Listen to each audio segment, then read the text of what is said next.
and there was no going back. They served me with a temporary restraining order and said the room was empty. Moved everything out. She took it with her. I'm only going to listen to one of you. Who's going to tell me the truth? Judge Judy. You are about to enter the courtroom of Judge Judith Scheindlin. This is Judge Judy. 19-year-old Lakin Pickrell is suing her former roommates, Francesca Ortega and boyfriend Martin Torres, for the return of rent and security deposit, stolen and damaged property, an assault, and a false restraining order. Order. All rise.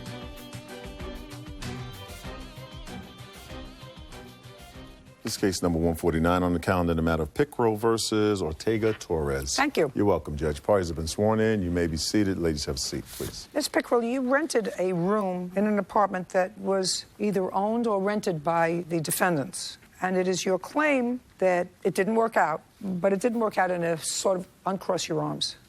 It didn't work out in an almost unseemly way. And you were told to leave the apartment. You had already paid your rent for the month. Authorities were called on the 23rd until of May until the 27th of May. Every day until I was forced out of the residence. Okay. And what you want is you want your rent back because you had already paid June's rent? Yes, correct. And what was the rent they were charging you for the room? $650 for the room. When had you moved in? In what month? I moved in March 1st, 2015. So March was okay? Yes, March was fine. And then you moved your boyfriend in? Yes, he is staying there. But with their permission, they charged him an extra $100 a month for increased utilities? Yes. When did you move your boyfriend in? He moved in towards the middle of March, and then they accepted your rent for April? Yes. Is it correct that you accepted her rent for April? Yes. That's either a yes or a no. No. He says yes, you say no. You want to discuss it with each other? It's because she has the dates wrong. She moved in April, not March. Could you please answer my question? Did she pay April's rent? Yes. Yeah, she paid the first rent. Did you? That's the month she moved in. I'm only going to listen to one of you. Okay. Who's going to tell me the truth? Figure it out. Marta, if you're getting the dates wrong, you can say yes. Right. She paid April's rent, which you accepted, $650. Yes. And she paid May's rent, yes. $650. Yes. And did she pay April's rent by check or cash? Check. Check. And did she pay June's rent? No. You have check to show me for June? Yes, I do. I'd like to see it. It was not a rent for the month. It was a deposit, security deposit. I clearly explained that to her from the beginning. I don't care what you explained. I want to see the check. Okay. I have all three right here, Your Honor. May I see them, please? This does state that it was last month. I gave it. Could I just see what you have? Perfect.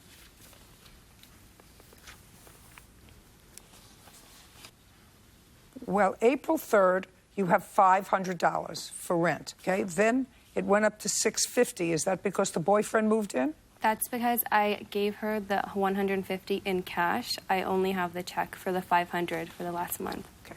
So you have March 31st, and March 31st was for April. April? Yes. And then I have April 3rd. Why would you pay her March 31st and then April 3rd? That was a security deposit. I'm sorry. It's because she wanted an additional $650 for her last month's rent in case anything was to come up, and that's that check. Or for security. Doesn't Yes. make any difference. Perfect. And then I have on May 1st, but what I don't have is June. No. Right there. You could either have June or you can have this as security deposit. Which was it? It can't be June. Security deposit was not $650. She added $150, and that's what I did give her in cash. That's $650. That's fine, rent. but so you did not pay June's rent. I did, and I wrote last month's. In the memo, I wrote last month. Look to me. Either you paid security or you paid last month's rent.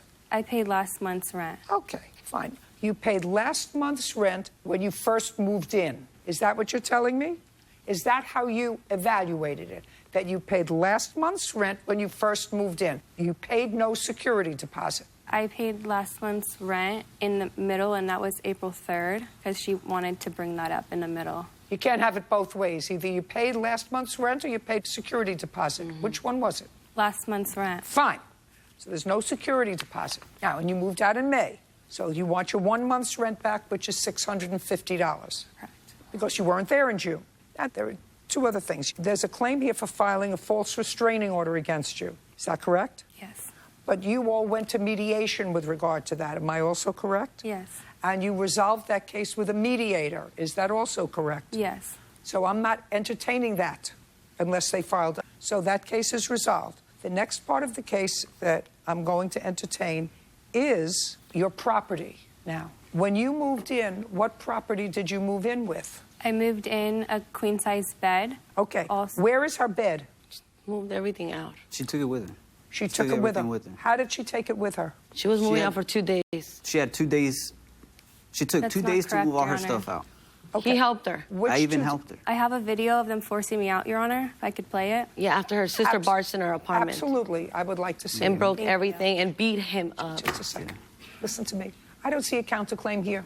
I'm going to look at the video. He says he helped her move. Just a second. Tell me on what date this video was taken. This was May 27th, and this was around 8:30 p.m. On what date do you claim you helped her move her stuff out? What I'm day? not talking to you. I'm talking to him. On what date do you claim you move her things out? What date? I don't remember exactly. I want but you to the remember dates. exactly. We're not talking about something that happened 20 years ago. On what date did you help her move her things out? It was a It was year ago. Last year. It was Remember the day of the week, Marty. Remember the day of the week. It was Remember a what Tuesday. happened exactly. it was a Tuesday. One second. Okay, let's see.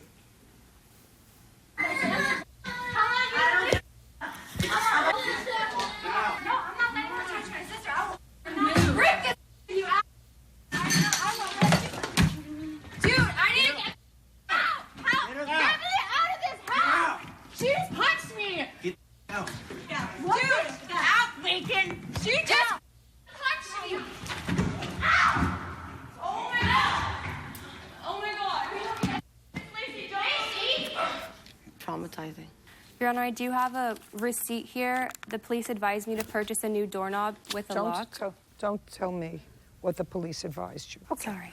Well, shortly after that you moved out. Did you move out that day? That night, I was physically forced out. Okay. Did you ever go back to the apartment? I went back on May 29th with a police escort to retrieve my belongings, and they served me with a temporary restraining order and said the room was empty. Okay, fine. Very good. Uncross your arms. I'm not feeling good. Okay, then you can sit down.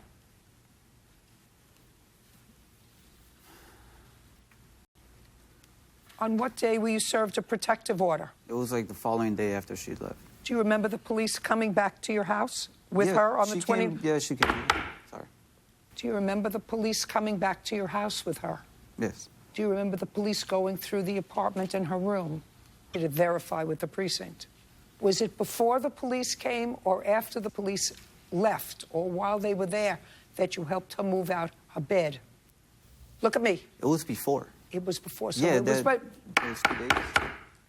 so it was between the 27th when that scuffle went on and she left the apartment and the 29th. So it had to be the 28th. Yes. It had to be the 28th that you say you were helpful with her and helped her move her property out. I just want to understand that that's what you're telling me. It's a good thing she sat down. She would have been falling down.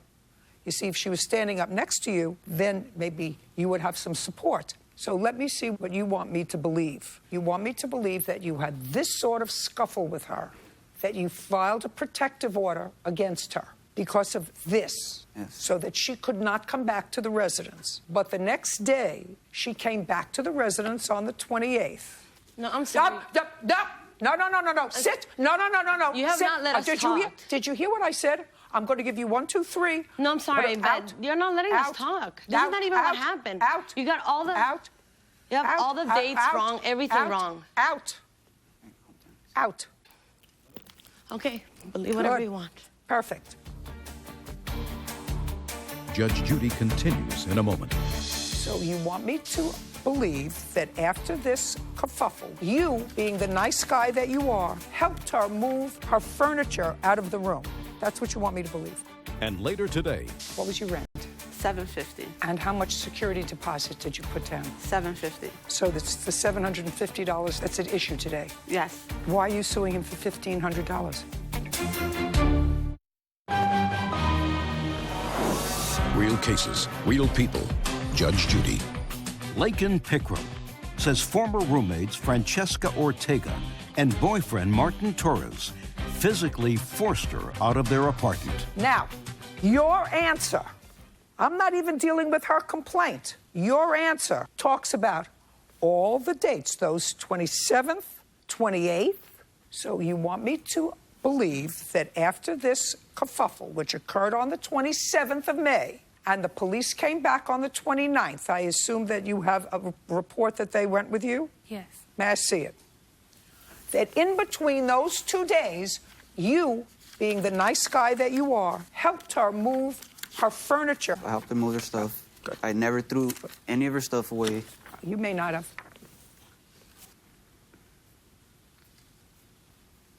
Now, Mr. Torres, whether the $650 was the last month's rent, which was June, or security deposit, you do not have a counterclaim, which means that there is no claim made by you that there was any damage caused by her to the house, to the apartment. Yeah, we do. We got the evidence right here. Just a second.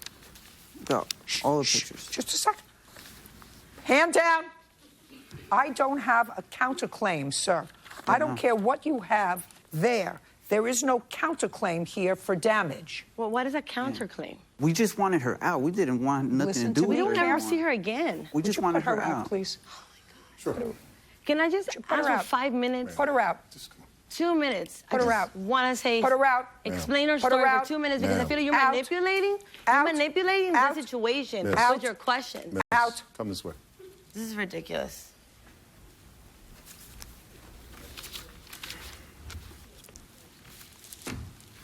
You have no counterclaim for any damage, which you would have had to have served her to say she's not due back the $650, which we're claiming a security deposit because she caused damage.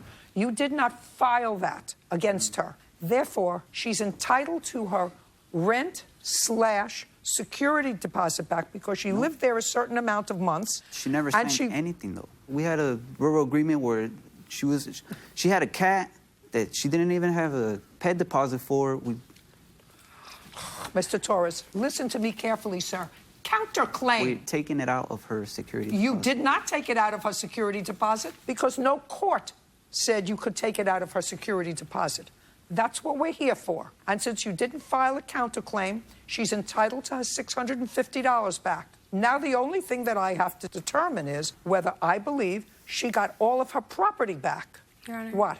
I do have a receipt that shows at 3:22 on May 27th, I purchased a whole new doorknob and lock. I So don't locked care. my I property told you in. before I don't care about the doorknob and lock. All I care about is the furniture. Now, the question is, when you went to mediation on the protective order, did the mediator discuss your furniture? No, they did not discuss my furniture. Why? They said I should proceed with that in small claims court. With regard to your furniture? Yes, with my property. Furniture. All I'm interested Yes. in is furniture. Furniture, yes. You left, as far as I'm concerned, that's all I care. Your sister came over Yes. that night and packed things in her car, but she didn't Wait, pack no. your bed in your car. No. Now, did you get your bed back? No, I did not. What other furniture didn't you get back? It was my bed. I had this little desk, and also it wasn't furniture. The rest was just clothing and bathroom Just the belongings. bed and the desk. Yes. Where'd you get the bed from? I got the bed from a family friend. She gave me a bed, so I don't have a And receipt. fine. And the desk? A family friend, too. Great. Okay. You owe us $650. Judgment for the plaintiff. We're done. Thank you, Your Honor. Parties are excused. You may step out. Who leaves and leaves $2,000 worth of things in a room after threatening everybody in the house? She might be just a little mentally unstable to be renting out rooms to college students. Just needed her gone and not deal with her anymore. I'm just getting my own apartment. She was a nightmare. No craziness. And now, the next case. All parties in the manner of Gamble versus Griffin. Step forward. Ashley Gamble is suing her former landlord, Michael Griffin, for the return of her security deposit. Michael is countersuing for defamation, slander, and an unpaid water bill. Ms. Campbell, the defendant was your landlord. Yes. And he's no longer your landlord. You moved out and you want your security deposit back. Yes. Mr. Water Bill. Yes. When did you move in and what kind of premises? June 12th, 2015, into a home, 2-bedroom, What was your rent? $750. And how much security deposit did you put down? $750. So that's $750, that's at issue today. Yes. Why are you suing him for $1,500? In the state of Pennsylvania, if he doesn't give me my security deposit back within 30 days, it doubles. Judge Judy continues in a moment. He's not responsible for water. We had a verbal agreement. You don't have a verbal agreement when you have a written lease. The four corners of the agreement form the entire agreement unless it is modified in writing and signed by both parties. Real cases, real people. Judge Judy. Ashley Gamble is suing her former landlord, Michael Griffin, for the return of her security deposit. Michael is countersuing for defamation, slander, and an unpaid water bill. Now, you moved out on the 11th? No, January 5th, 2016. Was it a 6-month lease? Yes. Do you have a lease? Yes. I see it. We actually agreed that I will move out on the 5th of January. 2015 and ends June 11th, 2016. So tell me why you moved out January. I was having difficulty. I lost my job. I was pregnant, so I was having difficulty paying rent. So we agreed that I would move out January 5th. Do you have that someplace in writing? Yes. When did you advise Mr. Griffin that you wanted to move out earlier? December 15th of 2015. Did you pay rent in December? Yes. Did you pay him his judgment? Yes, I have. Is that correct? It is. Well, then you want to tell me why she doesn't have her $750 back. Yes. I filed for eviction. We didn't agree on a 6-month lease at all. And upon me filing for eviction, waiting for her to receive the funds to pay me the settlement, a water bill came. She's not responsible for water in your lease.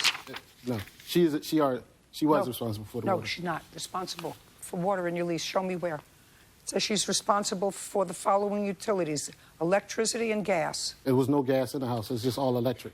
Mr. Griffin, I assume that Ms. Gamble did not pay to have this residential agreement letter prepared, that your company prepared the lease. Well, we had a verbal agreement that they would pay. You don't have a verbal agreement when you have a written lease. When you have a written lease agreement, unless it is modified in writing and signed by both parties. Judge Judy continues in a moment. Want justice? Go to judgejudy.com. Like us on Facebook and follow us on Twitter. Now, your lease provides that she is responsible for gas and electric. If there was no gas, then she's not responsible for gas. But she's not responsible for water. Okay. So now that you understand that, because all you had to do was look at the lease. Right. And it says gas and electric. Your counterclaim is for water. My counterclaim, when she rented the house, the 3 things that she asked me, her and her boyfriend at the time, asked me what would they be paying, was water. Listen to me. I'm listening. 4 corners of the agreement that you prepared. Utilities, she's responsible for are gas and electric. That's what it says. Okay. So you have to give her her security deposit back. That's what the judgment says. Judgment for the plaintiff in the amount of $750. Counterclaims dismissed. We're done. So the defamation of character is dismissed? Yes. Parties are excused. You may step out. Former brothers-in-law tangle over repossession. You agreed to take over payments on his truck. He lived up to the terms of the deal. Did he have it out for their whole family? That was not the last payment, and he knew that. There was an additional $347.69. He made almost $7,000 worth of payments on this truck, and you hustled him. Judge Judy. You are about to enter the courtroom of Judge Judith Scheindlin. This is Judge Judy. Justin Michelinas and his roommate Jennifer Clifton are suing Justin's ex-brother-in-law, Robert Harper, for the return of money paid for a truck, repair costs, and emotional distress. Order. All rise. Yeah, it's case number 177 on the calendar in the matter of Michelinas, Clifton versus Harper. Thank you. You're welcome, Judge. Parties have been sworn in. You may be seated. Have a seat, please. Miss Clifton. Yes. How are you related to this case? I'm his roommate. I was using his truck while we had it and it broke down, and I put the money in to repair it. Sit down. Okay. whole case is about you. Okay. The defendant was your brother-in-law, Correct. and you agreed to take over payments on his truck. Right. When was that, Mr. Harper? I don't have June or July of 2014. And how many years left did you have to go on the loan? Roughly 2.5 years, as far as I know. Is that right? No. Did you pay directly to the bank, or did you pay him for the truck? I paid it to the truck or to the Loan truck company? Yeah. And your first payment was when? June of 2014? I did it on June, the beginning of June, and that's when I first paid out. Okay. The first June date. of 2014. And when did you make your last payment? I paid it off at the end of like May 1st, May 2nd, somewhere around Of this there. year? Yes. When had you bought the truck, Mr. Harper? What year? What year? I believe it was 2013. What month in 2013, Mr. Harper? I think February, but I can't be certain. So you had the car for maybe 14 months. Correct. My ex-wife drove the car. You had the car for 14 months. Correct. And when he took over the payments, the car was in whose name? Your name and your ex-wife's name? My name only. I'd like to see that title. Yes. Is evidence? Title, please. Thank you. And can you show me proof, sir, that the last payment was made in May, that the car was paid off? I'm sorry, Your Honor. Paid off. Correct. In May. It was not. Did you make further payments on the car? I paid the car off myself, and I have evidence to show that. How much did you spend to pay There the was an car? additional $347.69. Just a second. When did you pay that, sir? That was paid July Of what? 1st of 2016. Am I correct, Mr. Harper, that the monthly payments on the car were $347? How much were the monthly payments on the car, sir? $277.32. $277. 32. Who did you buy the car from? It was, I believe, Unity Acceptance was the lien holder, and I bought it from a used car lot. Great. Okay.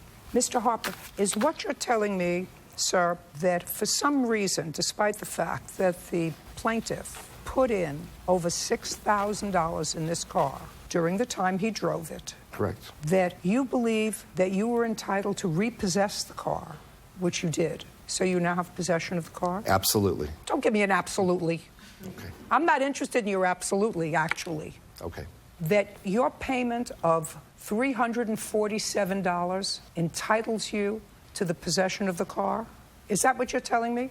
Because for some reason, either because of $347, because he's got all the payments, I assume, to show me that he made from June of 2014 until May of 2016. I'm sure that he has those to show me. So is what Your Honor, also, it was repossessed, which I covered that money. Just a second. It was repossessed when? Yep.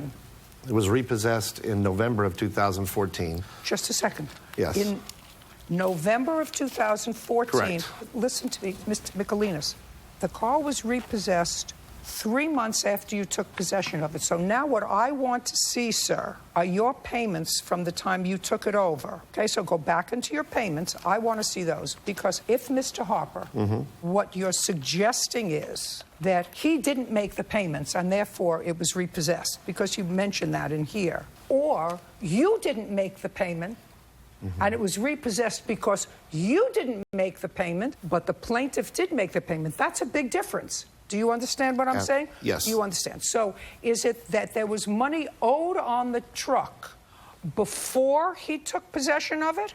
Or was there money owed on the truck after he took possession of it and he was delinquent in his payment? There were already late payments made. Ah, there you go. There were already late payments made. Had the truck. That's correct. All right. So, there we go. Now, the $347 yes. is from when you owed money on the truck or after he took possession of the truck? That's a very simple thing, sir. That's a very simple thing. Is it when you owed the $347 or when he had possession of the truck? When he had possession of the vehicle. So now I want to see your receipts for your payment, because that's a big difference for me, Mr. Harper. That makes a difference as to whether I'm going to rip this up and going to make an order that the title is registered in his name. Do you understand? Yes. I want you to clearly understand that. or whether I dismiss his case. Because if he made all the payments when he had possession of the truck, he gets the truck, because that was your deal. Do you understand that? I don't care whether you like your ex-wife or don't like your ex-wife, but he made almost $7,000 worth of payments on this truck, and you hustled him. And I don't permit that. Do we understand each other? Yes, we do. Great. Those are all money order and priority mail receipts from the post office. Now, I have all of these things. He got money orders every single time he went. 277, 32, right. 277. Now, I want you to show me the $347. Show me. Here's the evidence, right here. He was aware that not all the payments were made. I had tried contacting him from... Just a minute. Explain that to me. He was aware that all payments weren't made by whom? He made his payments. He was aware that all payments weren't made by whom? When he took possession of the vehicle. Okay, now I understand. And I gave him the receipt book that I had. I want you to listen to me very carefully. Okay. Because this guy's a hustler. I want you to hold on to this thing while he signs the car over. If he doesn't sign it over, I'm taking it back. Okay. And then I'm going to issue an order, because they both agreed to that. And the order is going to return the car to him, along with reissuing him a title. And, sir, I want you to understand this also. Where do you come from? I come from here in California. You come from here from California. Yeah. And you haven't received any fees yet? Any money for a period? No. You won't. Do you understand? And you're going to lose the car. Okay. And you're going to lose the car. Because what you did was hustle him, and it wasn't right. And it wasn't right. I don't care whether you were mad at her, whether you were not mad at her, whether it was acrimonious. You made a deal with him. He lived up to the terms of the deal. You saw a quick way to getting... They repossessed the car because you didn't make the payments. That's why you paid for half of it. No, they repossessed the car because he was late with his payment. Bird, did you understand? Did you understand what I said? Show him where he signs. If he doesn't sign, just take it back. Okay. Just help me out here. Isn't that where he's supposed to sign as the registered owner, and he's transferring it? Signed it twice. That's his signature both times. Looks like it's already ready for him. He signed it already. Judge Judy continues in a moment. I will issue an order that I have determined that the car rightfully belongs to you. You now have the title. Then send a marshal to go and get the car. If it's turned over in good condition, great. That's the way it should be turned over. If it's not, there are consequences to that. And later today, I loaned Mr. Jefferson $1,600 with a $400 interest. There's no $400 interest. Well, he said it. I am here to tell you there's no $400 interest on a $1,600 loan. real cases, real people. Judge Judy. Justin Michelinas says his ex-brother-in-law, Robert Harper, scammed him on the sale of a truck. Okay. There's a lien holder. This car has already been signed over 31st, 2016. That's your handwriting, Robert Harper. That's correct, but that was the lien holder signing it over to me. I certify under penalties of perjury that the below releases interest in the vehicle. That's you. You signed it. You released interest, and all you have to get, sir, listen to me carefully, all you have to get is a letter from unit acceptance that this car has been paid off. Do you understand? I do. Then go get it. This is yours. Give it to him. The money orders that I mailed to them had Robert's name on them. Just listen to me. Okay. I don't care. Okay. I will issue an order that I have determined that the car rightfully belongs to you. You now have the title. Okay. He signed over the title. I don't have to get him to sign over a thing. Do you understand? Absolutely. Thank you. And we'll get you a copy of the order for the lien holder to indicate that you need a letter from them that there is no longer a lien. Okay. Right? Then send a marshal to go and get the car. And any and all fees or anything else are going to be withheld until that car is turned over to you. Do you understand? If it's turned over in good condition, great. That's the way it should be turned over. If it's not, there are consequences to that. Okay. Mr. Harper understands the consequences to that. Okay. We're done. Parties are excused. You may step out. I think I got swindled. I feel very happy that she decided to make the correct decision. I got swindled. Probably needs the money. Rob was trying to get back at me because they left him. Absolutely never again. Stay away from brother-in-laws. And now, the next case. All parties in the matter of Shepard versus Jefferson.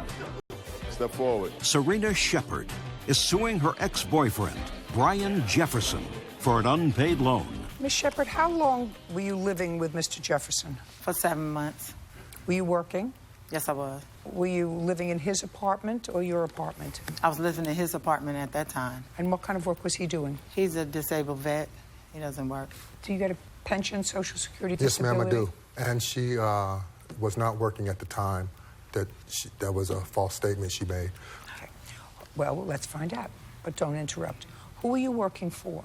I was working with Jack in the Box. Located where? And then I lost my job. In Warrenton, Missouri, where I live at. Okay. You lived with him for 7 months. And how many of those 7 months were you working at Jack in the Box? I don't know exactly how many months that I worked there, but I did work there for some time. Okay. Then I believe you. Yes. Good. Okay. It is your claim that you came into some money. Yes, I did. A settlement while you were living with Mr. Jefferson. And what did you come into the money for? I got a check for $20,000 for 12 years back child support. For whom? My daughter. How old is she? She's 12. Where was she living? She was living with my mom. How long had she been living with your mother? She had been living with my mom the whole time. I had just got out of prison last year, May the 1st, 2015. So she had been living with your mother for 12 years? No, on and off with my mom and me. Well, how long were you in prison? For 27 and a half months. Okay, and this child support of $20,000, who was it from? It was from the dad, Richard.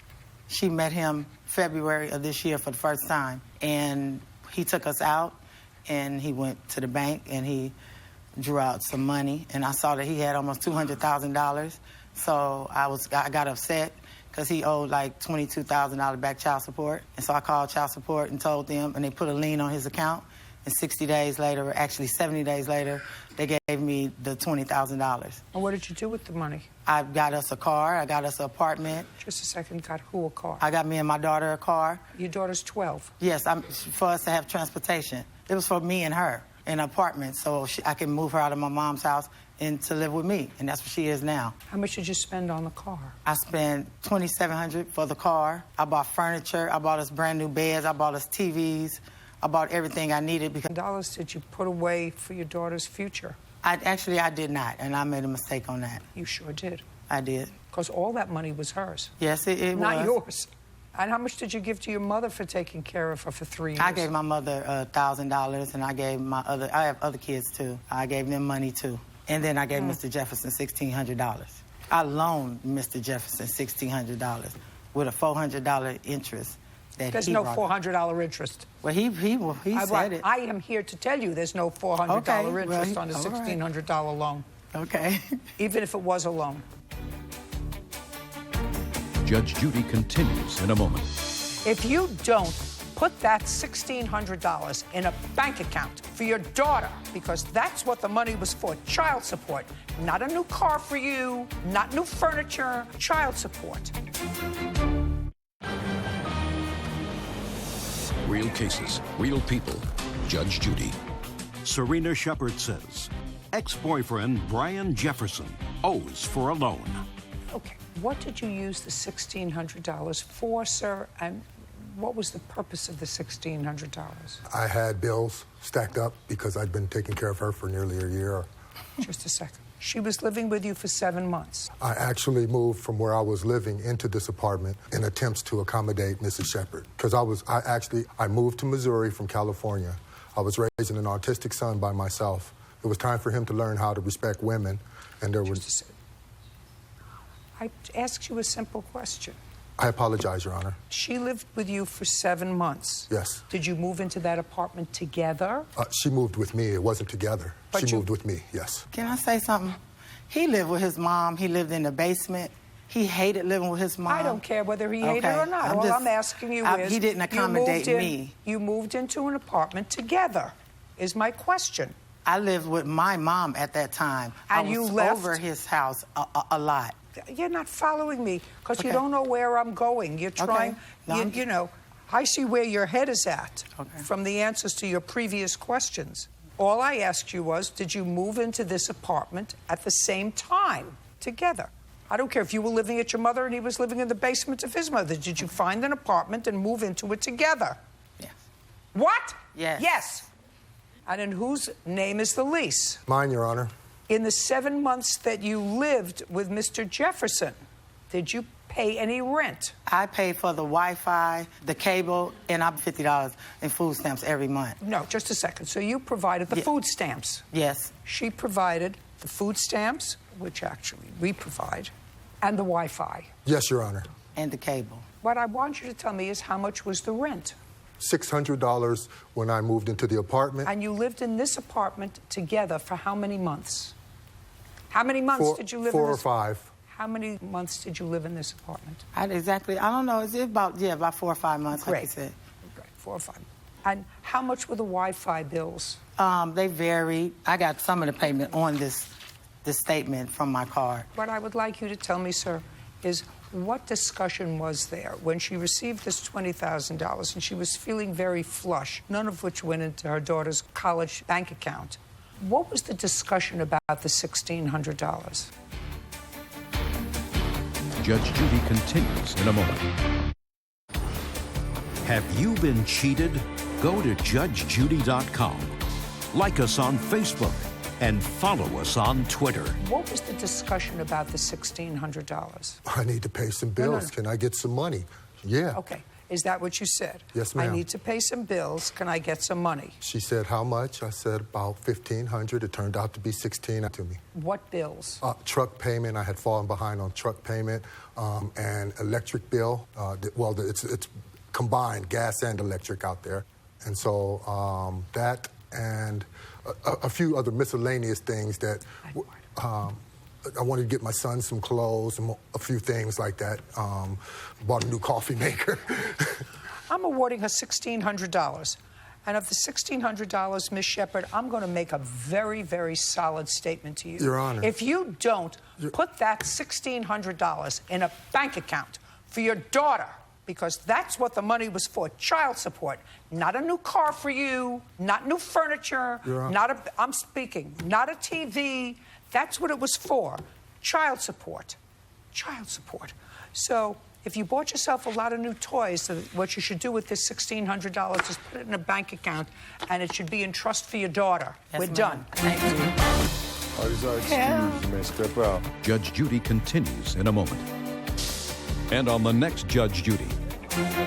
If somebody gives you something and then wants it back, you're not supposed to be able to get it back. I am happy. I got my money. If I give you a sandwich and you eat it, then I want it back.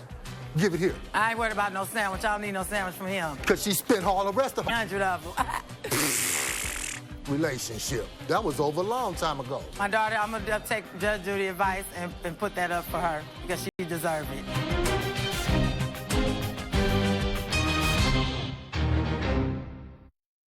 Something happened in June. He told me I had 24 hours to get out of the house. Did his tenant corrupt his daughter? Jackie solicited my child to adults for sex. She asked her for drugs. But why did this teen keep it a secret for so long? She asked us if we wanted some alcohol. She offered you drugs before? Yes. She pulled out a bag of ecstasy out of her bra. She offered you drugs, and you didn't tell your father about it. Judge Judy. You are about to enter the courtroom of Judge Judith Scheindlin. This is Judge Judy. 19-year-old Jacqueline Adams is suing her former landlord, Richard Nordquist, for the return of rent and security deposit, stolen money, and an unlawful eviction. Order. All rise. This is case number 153 on the calendar in the matter of Adams versus Nordquist. Thank you. You're welcome, Judge. Parties have been sworn in. You may be seated. Ladies, have a seat, please. Miss Adams, you rented a room. When did you rent the room? March. March what? 8th, I believe. When did you move in? March 10th. And what was your rent? $550. And how much money did you give him? I gave him $950. $950. $400 deposit. So far, is that correct? Correct. Was the $550 for March? Yes. Did you live there in April? Yes. And did you pay him his rent? Yes. $550. Yes. So far, correct? Correct. And in May? Yes. Paid him his rent? Yes. Something happened in June. Want to tell me what happened? I was going to move out because he was selling the house to a family or whatever. So I was going to move out. When were you selling the house? I decided I wanted to try to sell my house early June. And when did you tell Miss Adams? I told her that about the time she put her notice in that I was thinking about selling my home. Okay, go ahead. So I decided, because I was going to live there through summer, but then I said no because he was going to raise it to $700, and I'm a college student, so I can't really afford that. And then that's when I told him, and then we agreed that I could move out the next time that I paid my rent, which would be July 10th. But before I went to the Bahamas in June, we decided that I'd just move out July 1st because I was okay with that, and I was already looking on Craigslist for another home. I get back from the Bahamas. On what date? The 12th. But you had paid June's rent? No, not yet. Okay, you got back on June 13th. Yes, and then that day I went and cashed my check and paid rent and everything else. So you paid June's rent? Yes, but it was $367 instead of $550. Why? Because I was moving out July 1st, not... And you had moved in on March 10th? Yes. Okay, so you prorated it? Yes. And he agreed with that? Yeah. And he accepted the rent? Yes. Accepted the money that you gave him? Yes. Did you accept the money that she gave you in June? Yeah. Okay. And then 2 days later, after that, he asked if I was going to be home, and I was like, probably not, because I was planning on staying at my friend Bree's house. But then I was like, no, I'm just going to go home, because something told me, like, I needed to go home. And then after that, he woke me up the next day, and he told me I had 24 hours to get out of the house. On what date?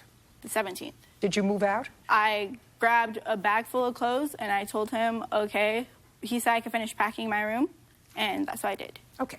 So now what you're suing him for is the return of your $400, your security deposit, the rent that you paid him for the latter part of June, and for unlawful eviction. Yes. Because he evicted you during a time you had already paid rent, and you were scheduled to move out in July. Yes. Okay. Ball's in your court. I absolutely believe her when she said, because I'm looking at your answer and your counterclaim. So what happened on June 15th?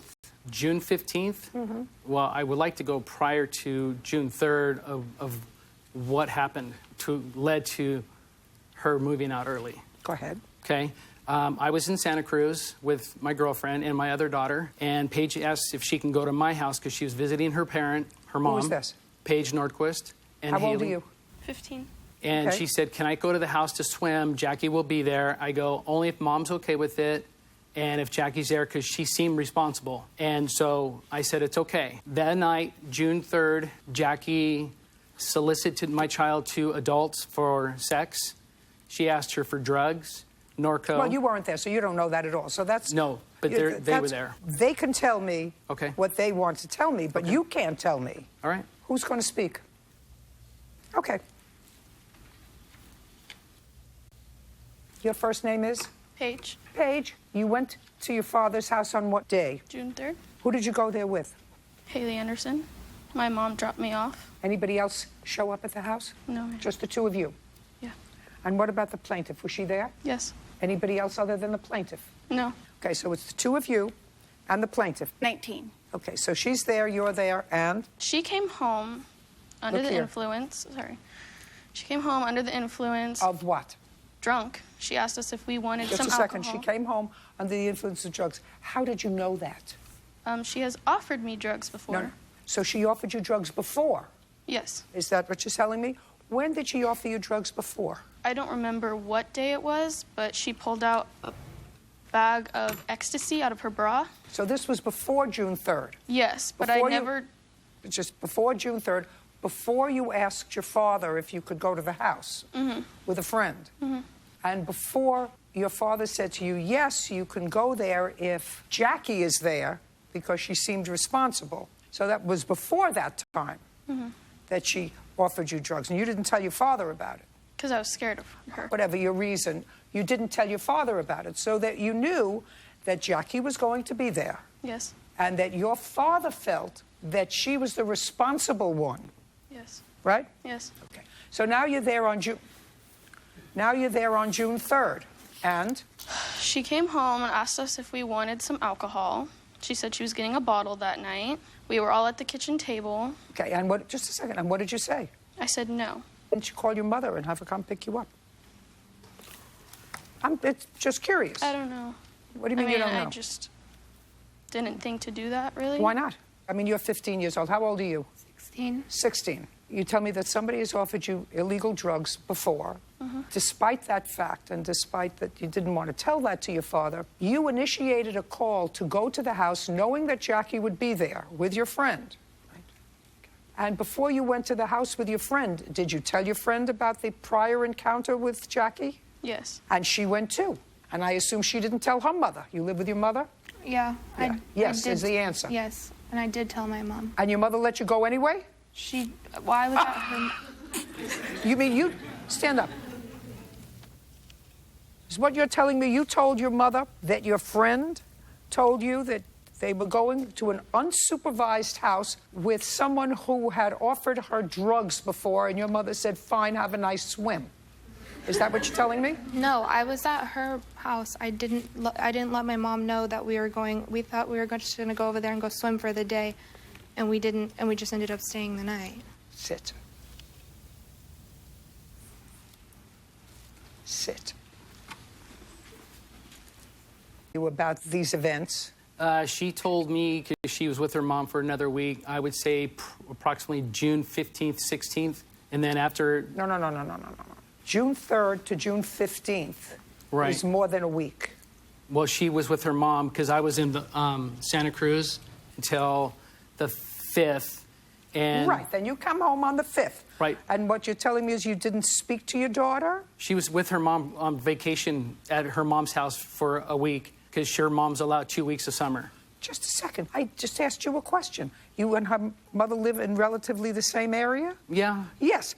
Are you telling me you came home from Santa Cruz and didn't speak to your daughter for 10 days? No, we spoke. She just said she had something to talk to me, and I said, okay, do you want to do it in person or on the phone? Oh, get over it.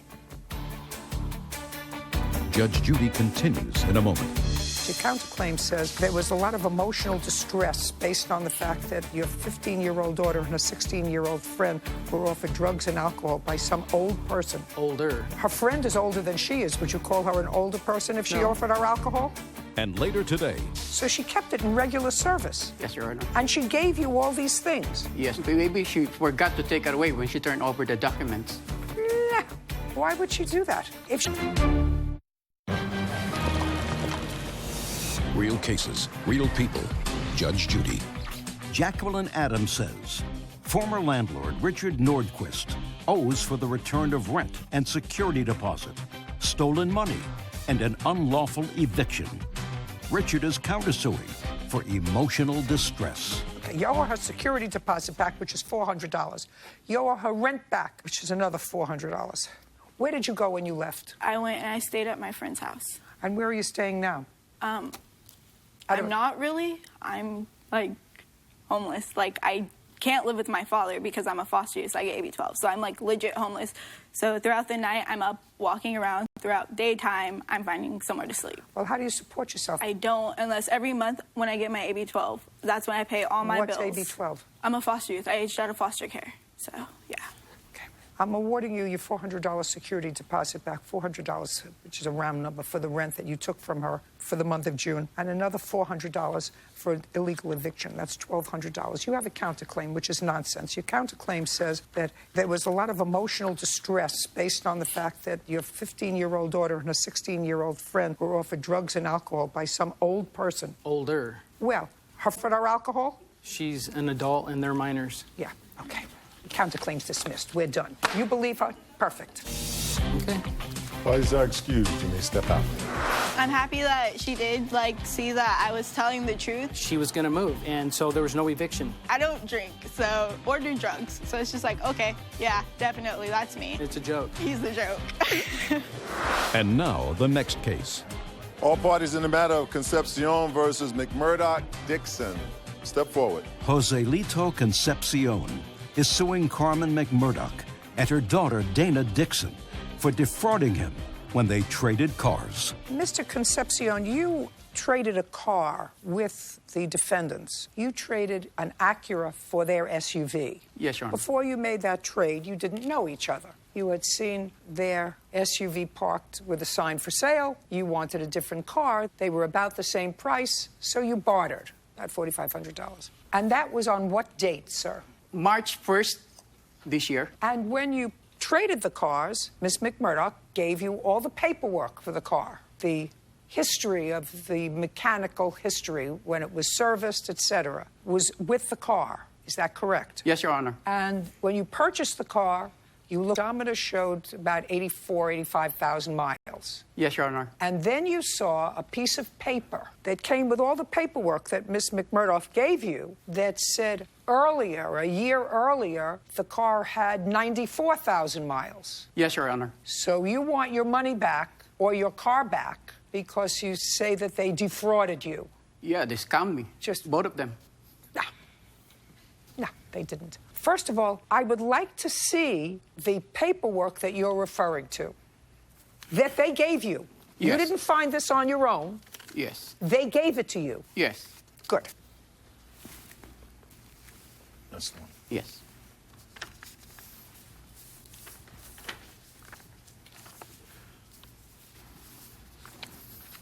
Bird, I'm probably looking right at it, where it says what the mileage is on the car. The yellow highlight. Oh, right there, 94,020.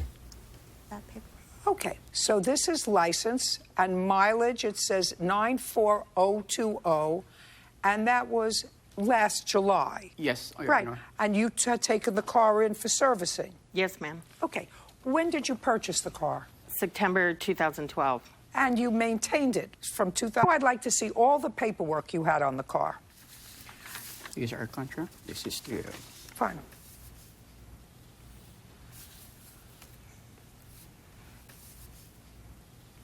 I see everything that you're telling me. So this is Sears, and when she got the car, it said 90,000 miles. Yes, Your Honor. So she kept it in regular service. Yes, Your Honor. And she gave you all these things. Yes, maybe she forgot to take it away when she turned over the documents. No. Why would she do that? If she was trying to scam you, sir, she wouldn't forget. If she was trying to scam you, she would take away any evidence. Judge Judy continues in a moment. Looks like you altered the odometer on your SUV you traded to me. She said, no. She's denying that she tampered with the odometer. Or somebody could have done it for her. Mr. Concepcion, maybe you tampered with the odometer.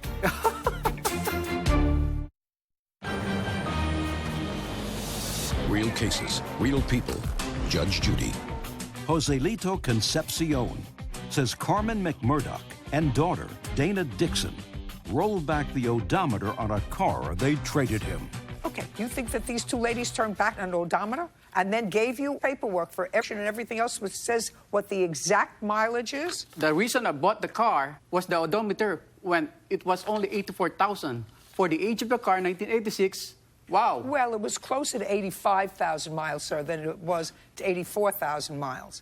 And you have something that she gave you that says there were 94,000 miles, so it's an additional 10,000 miles to what you thought you were buying, right? So the question is, she bought the car with a certain number of miles on the car. Who turned back an odometer? There was no odometer turning back. Maybe because it's an old car, it's like almost 30 years old. So the little glass that covers the mileage thing is kind of like, I would say, a little foggy. So maybe the mechanic read it wrong, or... No, it says 85,413 miles. So you put on, Mr. Concepcion, according to you, 1,000 miles on the car from the day you bought it. Yes. So now I'd like you to tell me when you looked at the paperwork. After 3 weeks of when I bought the car. Just a sec. So 3 weeks after you bought the car... I was only able to review the documents she turned me over. So once you saw that there was a discrepancy in the miles, why didn't you stop driving it on the car? When I found according to the odometer, the picture that you just gave me, and the bill of sale that you had, from the day you purchased it, you put on over 1,000 miles on the car. And I'm asking you, if you saw these things within a few weeks and you looked through the paperwork, why did you continue to drive the car? After 3 weeks, I drove it to Alpine. I drove it to a Sequan just to test drive it. For after maybe 2 weeks, 3 weeks. Then when I found out what she did on the car, because I was trying to do the upgrades on the car, then when I look at the records, Wait, why he said like 94,000 in here? Just a second. I got that. I asked you, why did you keep driving the car and put another 1,000 miles on it? No, after driving for like over less than 1,000 miles, I stopped driving it. And I called her, Mrs. Carmen. Looks like you altered the odometer on the SUV you traded to me. She said, no, I got evidence that you told me. It is not only 1 or 2 pieces of receipts that all that she gave you. Yeah. She gave you everything at the time of the sale. But she's denying that she didn't tamper it. How come? Just a second. She's denying that she tampered with. Just a second. Somebody who's knowledgeable on doing that. Mr. Concepcion, maybe you tampered with the odometer. Judge Judy continues in a moment. Are you the victim of a scam? Go to judgejudy.com. Like us on Facebook and follow us on Twitter. Mr. Concepcion, maybe you tampered with the odometer. That could not be possible. I don't want to be jailed. That's illegal. That's illegal. That's why I'm here. Just a second. What do you do for a living? I'm a server. A server. What do you do? I'm a waitress as well. Okay. Either one of you have any mechanical training? No. No, this car always went to a shop or a mechanic. These people did not turn back the odometer. They gave you all the paperwork that they had. If you didn't want the car, you should have looked at the paperwork and brought it back. Instead, you drove it for 1,000 miles, Mr. Concepcion. Let me ask you a question. Is the car running now? Yeah, it's running. It's parked in our street. So you're driving it? No, it's just right on. I don't have I live in an apartment, so I only got allowed to 1 car in our apartment complex. So it's got to be parked outside. But That's since fine. then... What I'm saying to you is, if it's parked on the street, you have to move it so that you are driving it. Yeah, drive it from like 5 floors away. Yeah. Mr. Concepcion, I am unimpressed. You bought a 30-year-old car. Your case is dismissed. We're done. That he made for you. Yes, Your Honor. This bride was bursting at the seams.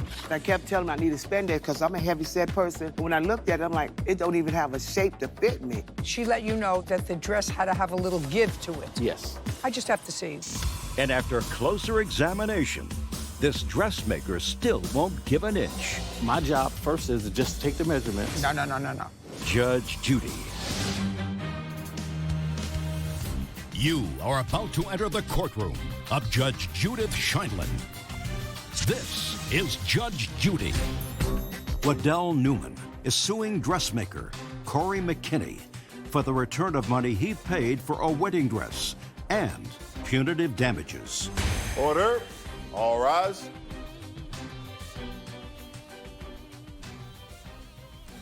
Your Honor, it's case number 180 on the calendar in the matter of Newman versus McKinney. Thank you. You're welcome, Judge. Parties have been sworn in. You may be seated. Ladies, have a seat, please. Mr. Newman, you want your money back from the defendant who made a wedding dress for your wife. And the crux of your complaint is that not only it wasn't exactly what you wanted or what your wife wanted, but that it was so poorly made that it didn't fit her. It wasn't a custom-made dress. That's correct, Your Honor. That's what you're not going to get. You want aggravation and stress and the cost of the new dress because you didn't use the dress that the defendant made. So we're going to restrict your claim to what you paid the defendant. Okay. Now, how did you find the defendant? Well, Your Honor, myself and my wife, Felicia here, we got married July 30th of this past year, and we had been searching around for wedding dresses and nothing that she had really liked. So friends of ours had instructed us about Mr. McKinney's shop. Had recommended him. Had recommended him to us. People who you believed had used him to make wedding dresses before? Well, not necessarily wedding dresses. It's just that he was more or less a seamstress and black proprietor in our area of South Bend. So I said, well, let's just give him a try. It can't hurt to try, to go over there and see what we can do for us. So when you went in to see him, you went in to see him on what date? Well, we first went in there, it was about the week before Father's Day, so I'd say about the 11th of June that we actually went in there to see him. Okay, so you were giving him 6 weeks to make a dress? Yes. And did you bring him photographs of the dress that you liked? No, well, she already had an idea of what she wanted. An idea is very hard to read. Yes, it is. Okay, so you either bring him a photograph, you look up on the internet the dress that you like, or you have him make a sketch of the dress. And that's what he did. He made a that he was showing her at the time. Okay, so now the next thing I want you to do is to show me the styles that your then fiance selected. I need to see the styles that your fiance selected. Do you have them? Yes. I'd like to take a look at them. You don't mind him showing them to me, do you? No. So you printed those, you showed her those styles, and from these styles, she selected something. Yes. So, Okay. Would you stand up, please? So that first picture is the... Shh, don't tell me. I assume this is what you made. Yes, that's what we made. And these are the photographs that you showed her. Yes, that's the top Do you part. see these photographs? Yes. You saw this photograph before? Yes. Okay, one that you selected with some alterations. Yes. And you saw this photograph. That's the bottom. Okay, yes. Right, so you saw that photograph. Now this one is different because this one has a little sleeve. Did you want a little sleeve? Yes. Okay, so you wanted a little sleeve. That has no sleeve, you wanted a little sleeve. That sleeve doesn't come down about as much as this does. I don't know whether you discussed that. Okay, and then this is a photograph of the back. Yes. That you looked at. And that's the dress. And this is the back of the dress that he made for you. Yes. Okay, so at some point in July, he calls you and tells you that the dress is ready to come in for a fitting, right? Yes, he did. And that was about July 18th or 19th. Yes, but he told me to give him 2 weeks, the dress would be ready. Just a second. You went in July 18th or 19th for a fitting. Right. And how far had the dress gotten? Like that. Just like this? Yes. Okay. And you tried it on? Yes. And tell me what happened when you tried it on. Okay, but when I first looked at it, I didn't like it because I had asked him that I wanted the spandex material. He told me that it was going to be that, but when we looked at it, he said he had to get on whoever made it. Because I kept telling him I needed spandex because I'm a heavy-set person, and I know ordering it through the mail, it'll be a problem trying to get it ready for my wedding. So when he told me that, I'm like, okay, I'll come in and look at it. And when I looked at it, I'm like, it don't even have a shape to fit me. So he said the seamstress will help, fix it for me. Okay, so what you wanted was you wanted a spandex material. Now, had she told you she wanted a spandex material? Well, she Yes. said she wanted a stretchy material. Stretchy material. Yes. And I have papers here from the people that made it, and it is describing... I'd like to see it. Yes. So It is she said you describing- wanted a stretchy material. I gathered that from both your complaint and your answer, that she let you know that the dress had a... Shows you the second one. It's got stretchy material in it. Now, excuse me, Your Honor. Just a second. I just have to see. Well, the outside can't be stretchy because the outside is lace, so that's clear. So the underside has to have a little bit of a stretch to it. Now, at the same time, Your Honor... Don't talk to me while I'm moving. Oh, I'm I sorry. can't walk and chew gum at the same time.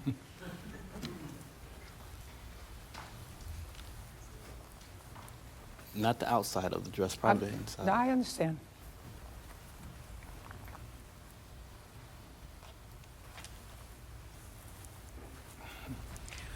Okay.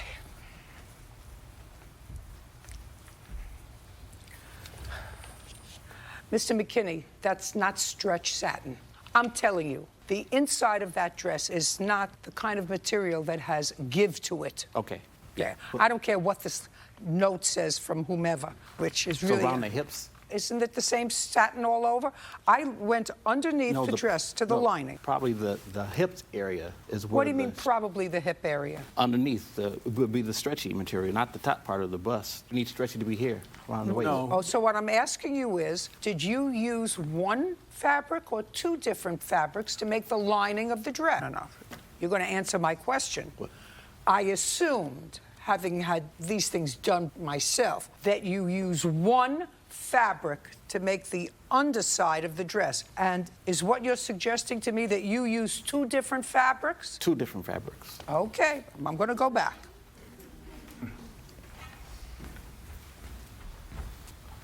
The stretchy needs to be hip area. So you used a different fabric because clearly,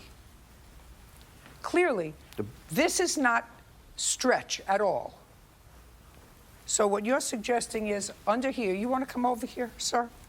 You could turn this thing around, you can do whatever you want to show me that the bottom part is stretch. I'm not sure how they get it up here. Oh, here it is. So here, Hold on. No way.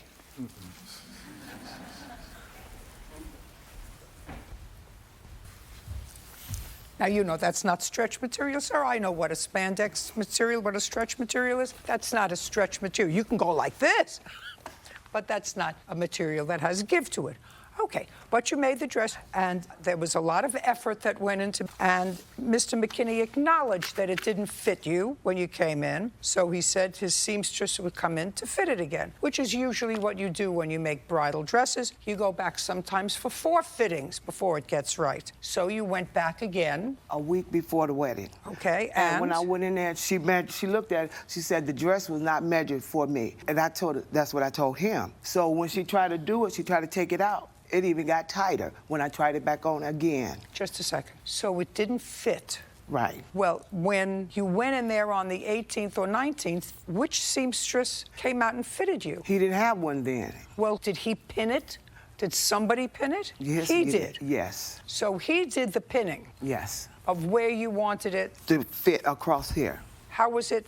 It was too tight. I couldn't even sit down in it. That's why they had to take it out on the side. Okay, so he had to release a little bit. Yes. And he put in some things to release it. No, she some just pins. took it out. Yes, the pins. Pins to show the Yes. seamstress where it had to be released around your hips. Was that done when you came back a week before? Had it been released around your hips? 3 days before the wedding, yes. It had been released. So you could sit down? I couldn't sit down. Could or could not? Couldn't. Could not? Right, could not. Even a week before? Yes. After she had let it out? Yeah, it fit me. It's like the bra right here. It's too close in and I'm wide-chested. So they had to try to pull that up and it looked like it didn't get done neither. Okay, and a week before the wedding, who was there? The seamstress or Mr. McKinney, or both? Both. Did you have a conversation with Mr. McKinney? Yes. Tell me what you said to him and what did he say to you? He had asked me, well, the seamstress is here. So when we looked at this, the seamstress looked at it, she told him, she said, there's really nothing I can do with this dress. And I said, that's what I told him. Just a second. And what did he say? He walked away. He was helping somebody else in the store and left her with me. Did you take the dress? No, I left it. Is this the seamstress? No, that's his Where's mother. the seamstress? Oh, she's not Who here. was this? This is my mom. She was in the store when she initially came in the store. I don't need her. I need the seamstress. No, she was here. I need the seamstress, not your mom. Yeah, but when she left with the dress, I don't know what her We and the never seamstress- took We the never dress. took the Just a dress. second. She didn't take the dress. Well, the seamstress took it with her, and she was there when they left. The seamstress took the dress with her, and they She's left. supposed to have been fixing it for me. Is that a week before the wedding? It was, 1 week before the wedding. yes. And what happened? And she didn't get to it until 3 days before the wedding when she had me to come in. Come in where? In her shop. So you went to a different shop? Yes. Did you make this dress or did somebody else? Someone else makes it. Just a second. Contracted to somebody else to make the dress? Yes. Who took the measurements, the initial measurements? I take the initial. Just a second. You took the initial measurements. Yes. Now it's all coming together. Judge Judy continues in a moment. And later today, What I did see was when she made the turn, this young lady came over into our lane and hit her wheel well. Did you see this lady there that day? I did. She says that you came over into her lane. Real cases, real people. Judge Judy. Waddell Newman says dressmaker Corey McKinney owes for a substandard wedding dress and for the stress it caused. Now, you took the initial measurements, handed it over to somebody else. Yes. And you paid $650, right? $750. 700. I have a paper right here. I'd like to see it. I do have two. I just want to see what you paid. Oh, she paid $700. Oh, no, that's The not 750 one was after he came in and got some shoes. He came No, in no, it's a for week the dress. before the 30th Just to say, and all asked I me want to for a see is the second bill. receipt. All I want to be is the bill. This says shoes, Felicia, wedding dress, catalog, wedding dress, $750. But you can see Just what the for the payments were plaintiff made. in the amount of $750. Measurements, you didn't get her what she wanted because there was a spandex material. You subcontracted the dress to somebody else. And then when it didn't work out, you said, you take care of it. Went back to her shop. I don't know whether you paid the lady or not. You didn't do the right thing. They get their money back. We're done. Thank you. Thank you, Your Honor. Parties are excused. You may step out. They came in a couple weeks before their wedding. I did everything I could In all actuality, we never probably should have went to him. to make her happy. She was very upset. I mean, it was so emotional those last 2 weeks. I mean, she cried every night. And I just couldn't make her happy. Oh, it was bad. It hurted. But I'm so glad that The outcome came good. Well, just can't please everybody. Hey, the bride is always right. You know you got to make that woman happy now. And now, the next case. All parties in the matter of Cedrone versus Mushir. Step forward. 18-year-old Amanda Cedrone and her father, David, are suing motorist Aisha Mushir for an accident on the road. Mr. Cedrone, I assume that you are here, sir, because you are the registered owner of this car. Is that Yes. correct? You were not there at the time of the accident. At the time of the accident, no. You can have a seat. Mr. Cedrone, you had borrowed your father's car, or was this your car? It's my father's car. That you had borrowed that day? Yes. And you were in a car accident with, you want her to pay for the damage to your car, which was not terribly significant. And she says she had minimal damage to her car. The time that you were driving the car, Ms. Mushir, you're an Uber driver. Yes, I am. Okay, and you had a passenger in your car? Yes. And is this your passenger? Yes. Had she been a regular passenger of yours? Had you driven her before? No, I just get calls and I know, but you had not met her before that, No. the day of the accident. On what day was the accident, Ms. Cedrone? February 2nd, 2016. Is that your map? Yes. Want to go over and show me? What Yes. time of the day was it? It was about 12:15 p.m. Where were you going? I was on my way to school. Okay. Okay, so I was on my way to school. I go there 3 days a week, every week.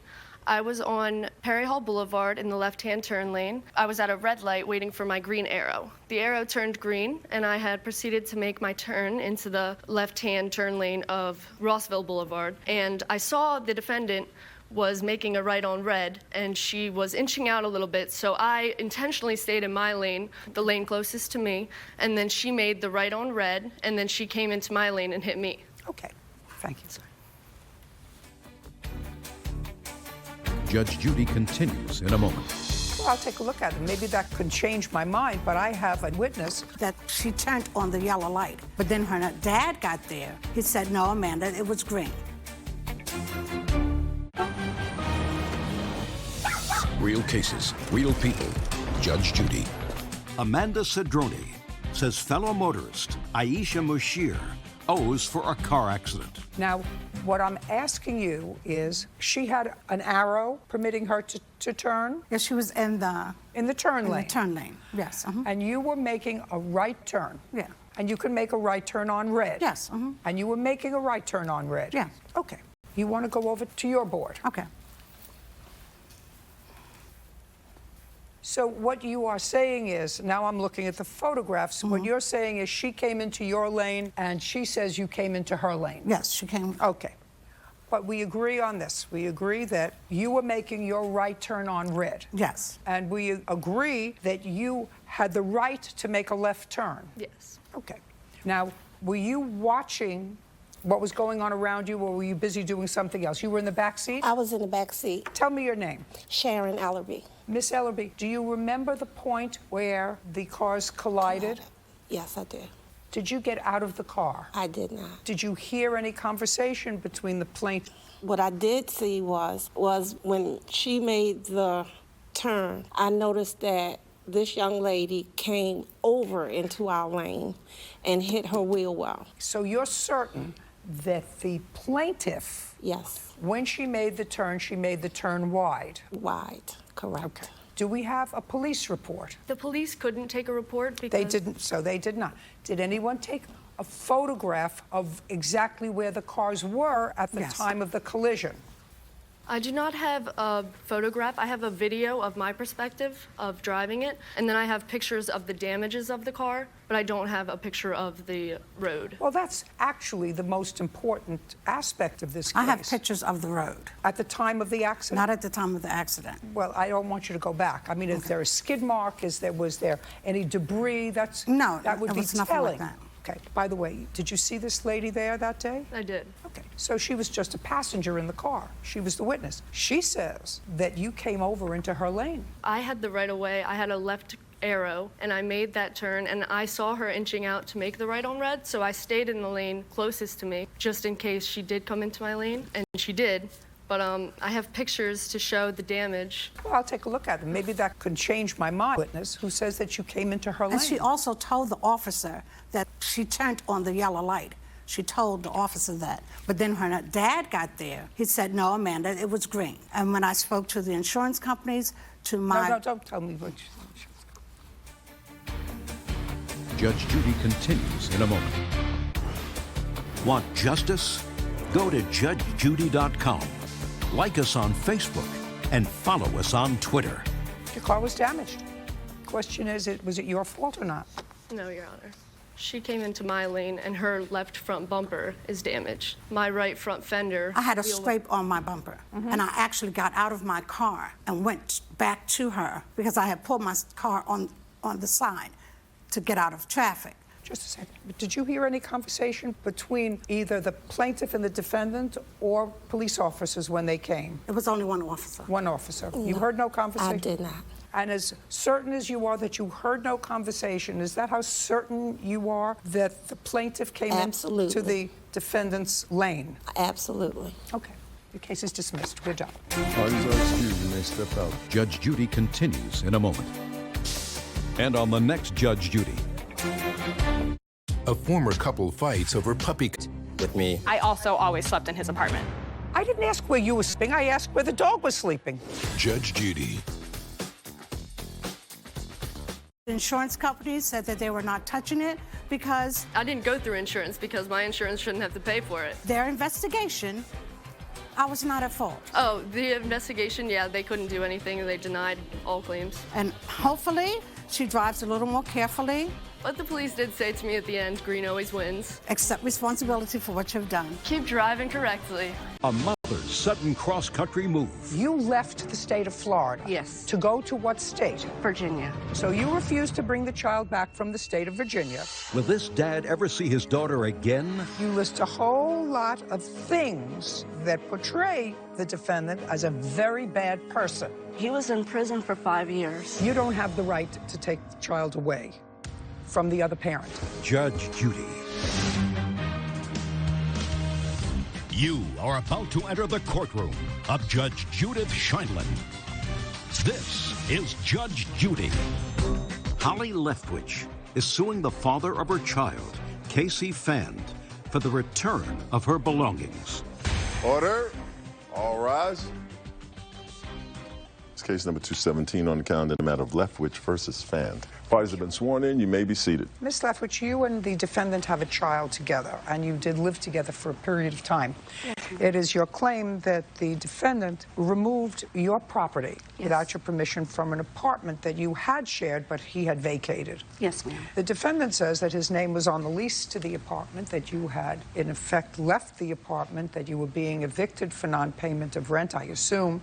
He went into the apartment to secure the property that belonged to him and to his daughter. They have a daughter together. Yes, Your Honor. He has a counterclaim, and his counterclaim says that you filed 2 applications for orders of protection against him, both of which were false, both of which were dismissed and caused him to incur certain legal fees, and all in an attempt to have him removed from his daughter's life. So that's what the case is about. He has a counterclaim. And also daycare expenses, Your Honor. Well, I know that you're suing for daycare expenses. You're suing for daycare expenses for your child? Her half. I paid all of it. Well, that's all right. You could pay all of it. Okay.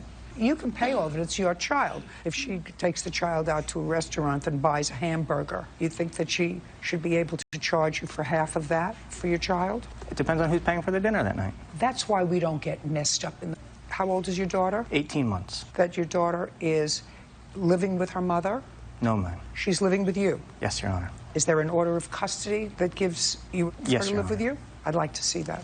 And along with the order of custody, did the court make an order of support against her mother? Not yet, Your Honor. The court should, and I assume that the court will make an order of support against the non-custodial parent. And if you're going to be the custodial parent, Miss Leftwich will pay support for her daughter.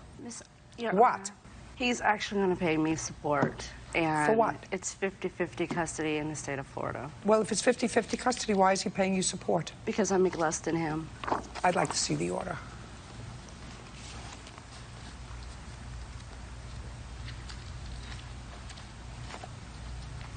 Was there an order entered subsequently to the 2nd of August, 2016? There is another final order that... Well, I'd like to take a look at it. That's the We one I have was the looking final judgment August 10th. August 10th. I'd like to see that. And Mr. Fan, even though we've had the final judgment for 50-50 custody, he refuses to actually let me have see this one. my half with the child. So Did you remove the child from the jurisdiction of Florida? Did you attempt to remove the child from the jurisdiction? You were living in Florida. Yes. The Yes, child. ma'am. Okay, let's get down to Yes. it. Two of you were living in Florida. Yes. The child was born in Florida. That's correct. And there came a time when you left the state of Florida. Yes. On what date did you leave the state of Florida? I left April 19th on the bus. April 19th, 2016. Yes, ma'am. You left to go to what state? Virginia. When you arrived in Virginia, you had family in Virginia. That's correct. Yes, ma'am. Who was in Virginia? My parents, my siblings, my grandmother. She was Parents, siblings, grandma. Did you at that time, when you were visiting with your family, because that's what you say you were doing, correct? Yes. Did you file any legal action in the state of Virginia?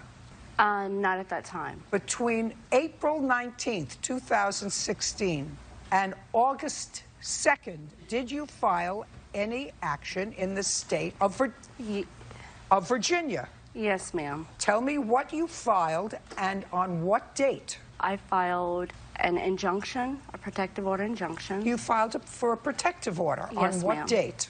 That would have been the end of June 29th. Just a second. So were you in Virginia the months of April, May, and June? Pay careful Yes, attention. ma'am. The months of April, May, and June. No, that's incorrect. Well, did you come back? Yes, ma'am. On what date? We had a court date on May 20th. May 20th, and that Yes. was an action in the state of Florida. Yes, ma'am. Brought by? Casey. Brought by the defendant, and that was for the return of the child from the state of Virginia to the state of Florida, to the home state. Listen, I did family court work for a long time. So you refused to bring the child back from the state of Virginia. He filed in the state of Florida an order directing you to bring the child home to the child's home state. And after you received that, you filed an injunction in the state of Virginia. Is that what I'm hearing? That is correct, Your Honor, but I was not found, guilty. I didn't ask you whether you were found guilty. I didn't ask you if you were found guilty of anything. I'm just looking at what's going on. You see, I've been around this block. Yes. So after there was an order in the state of Florida for you to return the child to the state of Florida, you went back to Virginia because Right. you said you were there, and you filed for an order precluding him from having, I'm going to read it, from having contact with the child. Is that right?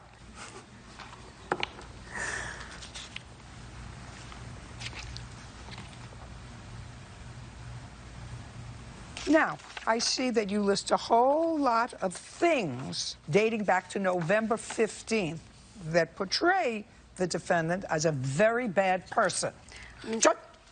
Just a second. What I want to know is, and this was filed on the 28th day of June, after the court in Florida ordered you to return to Florida with the child. That would be a yes or a no? I'm not sure which Well, document do you you're have an looking at. order Yes, Your from Honor. the state of Florida or a court date? You filed, I assume, with your family, you went to see a lawyer in Virginia. Your Honor. Just listen to me. I'm talking. I assume you went to see a lawyer in the state of Virginia. I did. Of course. Okay.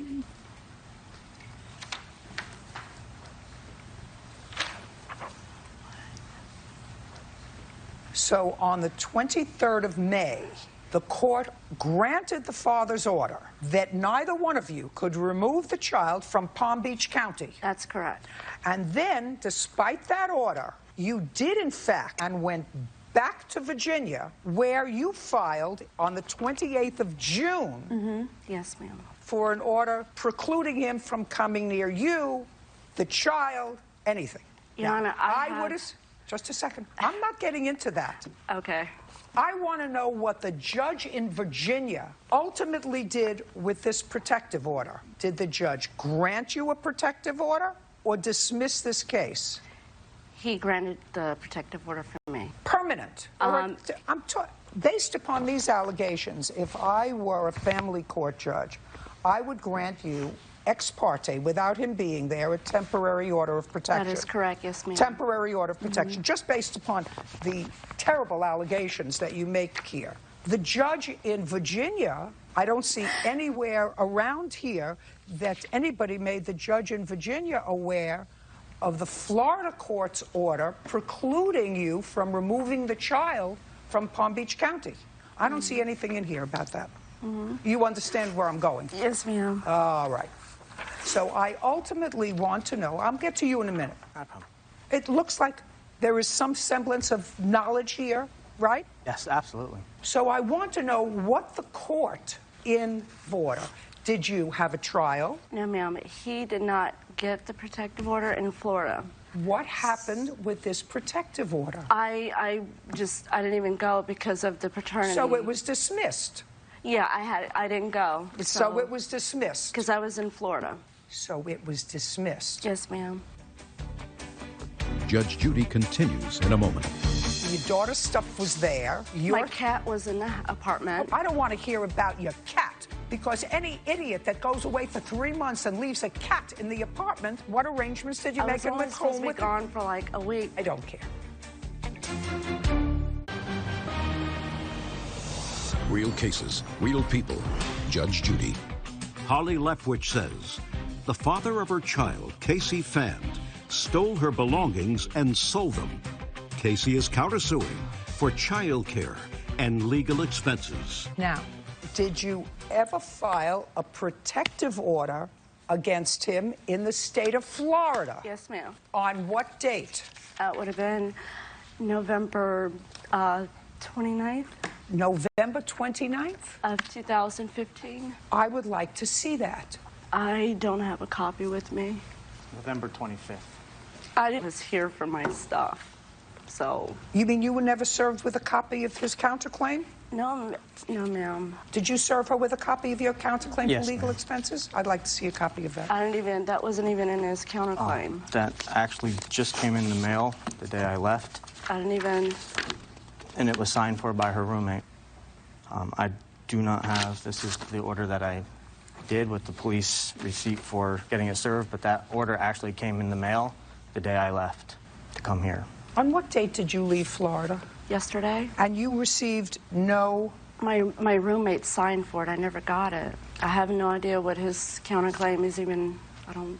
So if you were never served with a copy of his counterclaim, I'm not going to hear it today. I didn't. I'm not going to hear his counterclaim today. He's free to refile that in Palm Beach County if he wishes. Do you understand? Yes. Great. Okay. Now, what you're asking for is a return of your property. Now, both of you were on the lease of this apartment, I assume. You left the apartment on April 19th, correct? Yes, ma'am. I would like you to show me proof of rent for April, May, and June in the apartment. I have January. At April, May, and June, when you left the apartment, his Right. name is on the lease, as well as yours, but you were living there. Your Now, you Honor, had... the lease was up August 2015. So the lease had ran out. So I was on month to month. Great. So you were living there. He had moved out in March? In September. In September. 2015. Okay, so he moved out in September. That's correct. Right after the lease was up. Fine. And you stayed with the child? I did. I would like to see proof that you paid rent when you were in Virginia. I was with my parents. So is what you're telling me, nobody paid rent? No. Is what you said? Yes, that is correct. Nobody paid rent? No, ma'am. Who paid the rent? For April, May, and June. Nobody paid April, May, and June because I was told by the landlord. No, you can't tell me what the landlord told you. Oh, okay. Judge. Okay. So, listen to me. If you didn't pay April, May, and June when you were in Virginia, then the landlord clearly was going to evict you, which is what he says. And since his name had been on the lease, that's when he went into the apartment. That's incorrect. Show me. This was the eviction notice that the landlord sent to me. May I see it, that please? was dated April 27th. Okay. Well, the end of April, they had not received any check for rent from you. Correct. Your stuff was there. Just a second. Your stuff was there. That's correct. Your daughter's stuff was there. My cat was in the apartment. Well, listen to me. I don't want to hear about your cat. Because any idiot that goes away for 3 months and leaves a cat in the apartment... That was clearly not my... That was clearly You left not April what I was 19th. doing. What arrangements did you make and with supposed whom? to be gone for like a week, which I left a key with my neighbor. She was an elder lady. She had my telephone number. You were gone for April, May, but and I was June. Only supposed to be gone for about 2 weeks. I don't care. First it was a week, now I don't care. Judge Judy continues in a moment. You made this baby, and you didn't make this baby with the idea of driving her mad. She did to me, Your Honor. Your What? Honor, this man put me through living Just a hell. second. Do you understand what I'm saying to you? Real cases, real people. Judge Judy. Holly Leftwich claims the father of her child, Casey Fan, stole her belongings and sold them. Go ahead. Okay, so the landlord would let me go, like, for instance, January, I went a whole month without paying rent. Listen to me. I have it. The landlord demanded possession of the property. Yeah. Because you weren't paying rent. That was in April. You didn't pay in May, and you didn't pay in June. Right. Okay. Now, when you were living together, and you lived together in this apartment for about 2 years, did you live together in this apartment for about 2 years? No, ma'am. How long did you live together in this apartment? 1 year. 1 year. Did you live together in another place prior to that? My place, yes. You lived in your place? Yes, ma'am. When you moved from your place into this apartment, did you take your furniture? Yes, ma'am. Okay, which furniture did you take? Mattress. Your mattress? Dressers, things like that. No. Don't say dressers. I want you to tell me exactly what you took from your apartment into this new place. Okay. Rugs, bed. Okay, what else? I guess pots, pans. Okay, I don't care about that. Rugs and a bed. What else? Chairs. What kind of bed? No, is it a bed that the two of you used? Yes, The two of you used that bed? Yes, ma'am. And that was your bed? Right. Okay. Shh, just a second. So I'm not interested in the things that were purchased subsequently. Child's things that were purchased subsequently. According to you, he makes more money than you did. So unless for your daughter. I can, Your Honor. I'd like to see it. He was in prison for 5 years. Go ahead. While I was out pretty much driving a bus. Just listen to me. You said you were living together in this apartment for a year. Yes. If you were living in this apartment for a year together, he left in September of 2015. But your daughter was born, and your daughter was living in the apartment with you. That is correct. That is correct. So now you're going to show me proof that during that period of time when you moved into this apartment, according to you, with a bed and some rugs, pots and pans. I don't get into pots and pans. Okay? So I want to see proof that you, because your complaint is that aside from this bed, which I will ask him about, I want to see proof that you personally purchased the child's furniture and anything else that you're claiming. Your Honor, I can't. We had a 2-drawer file in our bedroom. September, when he left, he took the top file with all of our receipts, bank accountments, and things like that. And You take this up with the family court judge. Your case is dismissed. We understand each other? Take it up with the family court judge. When the family court judge issues an order of support, whoever the order of support is going to be entered against. But I'm going to suggest this to the two of you. You've wisely or unwisely made a child together. You parent. He would not have that right to take the child away from you. That's what the court said to you. It said you can't remove the child from the child's home state. That's what the child said. And Florida is the home state, and Florida will make an order of custody. Because that's reasonable. Otherwise, the person who grabs the child first removes the child to another jurisdiction, and then you've got to go find them. That's why the states cooperate with each other in directing that the children be returned to their home state.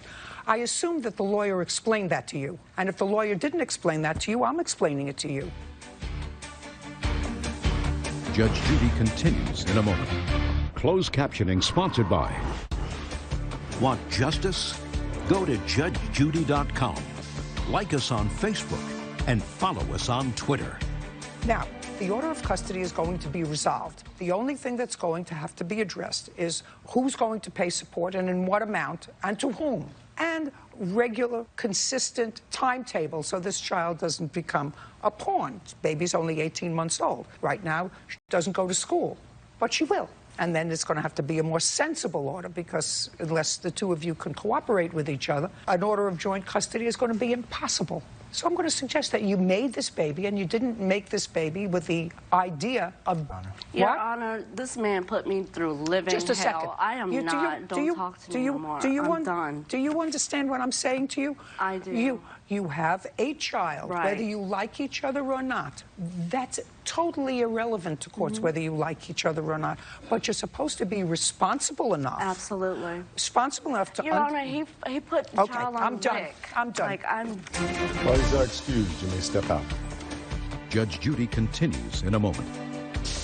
And on the next Judge Judy.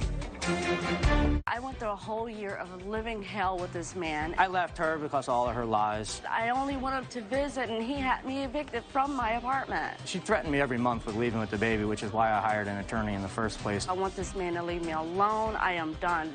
Today, that was it. This is all about the child right now, and that's my #1 concern.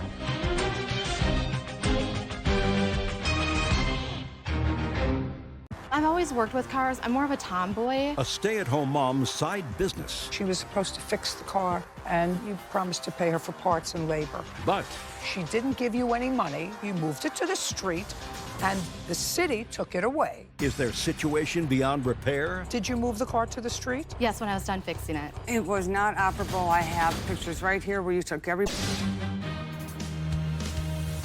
You are about to enter the courtroom of Judge Judith Scheindlin. This is Judge Judy. Laurie Danielson is suing Sarah Kolosky for the value of her car and impound fees. Order. All rise. It's case number 249 on the calendar, the matter of Danielson versus Kolosky. Thank you. You're welcome, Judge. Parties have been sworn in. You may be seated. Ladies, have a seat, please. Miss Danielson, how do you know Miss Kolosky? My best girlfriend, her mother, and I've known each other for 43 years. And what kind of work do you do for a living? I'm a stay-at-home mother. How do you support yourself? My significant other, he pays all the bills. He has a good job, but he's always gone, so it's better for me to stay home. What do you know about being a mechanic? I've always worked with cars. I'm more of a tomboy. And so with my father and friends and family, I always try to work on cars, and it just became a love of mine. So, Miss Danielson, you bought a used car, a 20-year-old car. You bought it off a lot. According to your complaint, you spent $2,200 on the car. Correct. You did that in May of this year, and shortly thereafter, the car overheated and was no longer drivable, according to you. So, according to your complaint, you gave the car to Miss Kolosky, and you promised to pay her for parts and labor.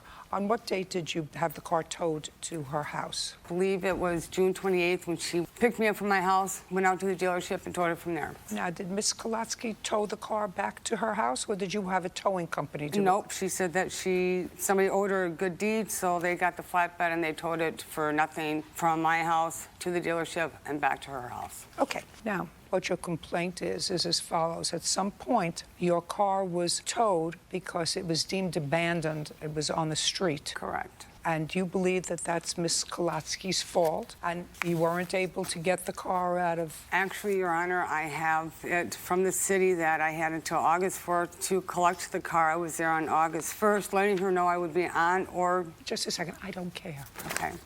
Now, did you have the car on the street or on your property? It was still on my property. Until what date did it remain on your property? Until the 1st, in which I had let her know that it had to be Just a removed. second. Until August 1st. Yes, Now, ma'am. if it was on your property, who gave you notice that the car had to be moved? It was actually a city violation. It was an ordinance. Vehicles that are not registered to that property can only remain on there within 48 hours. And so I tried to get an extension as much as possible as well. Don't show me photos. Yes. Listen to what I want. I'm sorry. I want the letter from the city indicating you had to have the car moved. Yes, ma'am. That is obvious. I don't want all of this. I want the letter from the city that Here, said... there's actually 3 of them. Great. I'll see all Okay, that's 3. what I was going to provide. That's the first one. Here's the second one. And then here's the third one. And then I do also have this. Okay, so you got your first notification when they conducted an inspection of your property, and that was on July the 18th. Yes, ma'am. Okay. So one of your neighbors must have complained to the city that this old car was someplace. Actually, the whole entire neighborhood was kind of being swept. It was just kind of a cleanup thing, yes. You were first noticed for this on July 20th for an inspection that was conducted on the 18th. Yes, ma'am. Now, I want you to show me the communication that you had indicating that the car had to be moved by July 27th, because your first date was July 22nd. Then they gave you an extension, evidently, of that. Yes, and then I do also have this as well.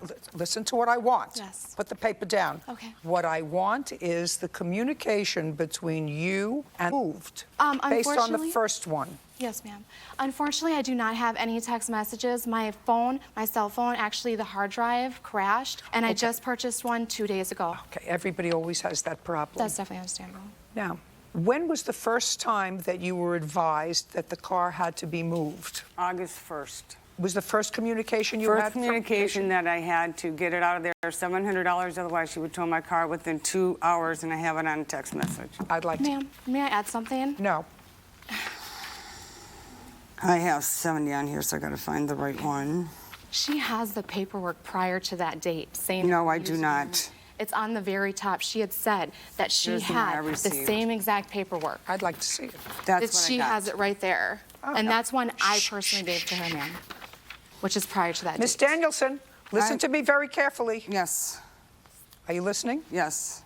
I want to see the first time you were notified by the defendant that there was a problem with the car being on her property was on what date? August 1st. Ma'am, the date on there, obvious, it does of course say... Show me. The one she just provided with you, it says the 27th. The actual date was the 27th. No, that says that this was to, I assume, her. Do you have proof that it went to her as well?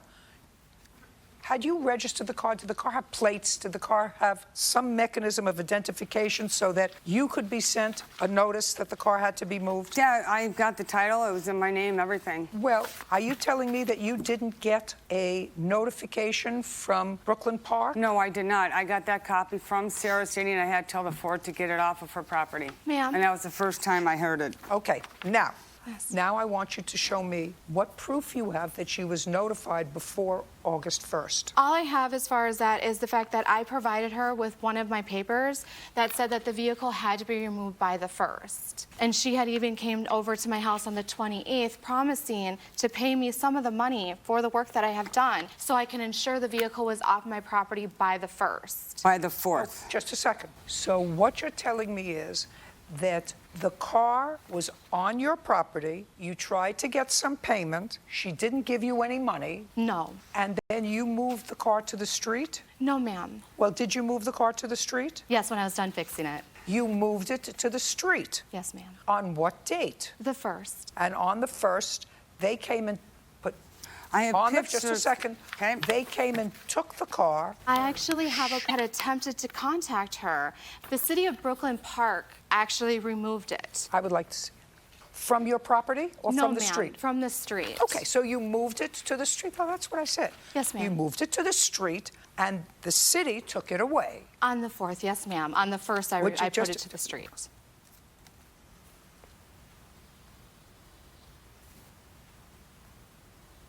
It's right there. Whoops.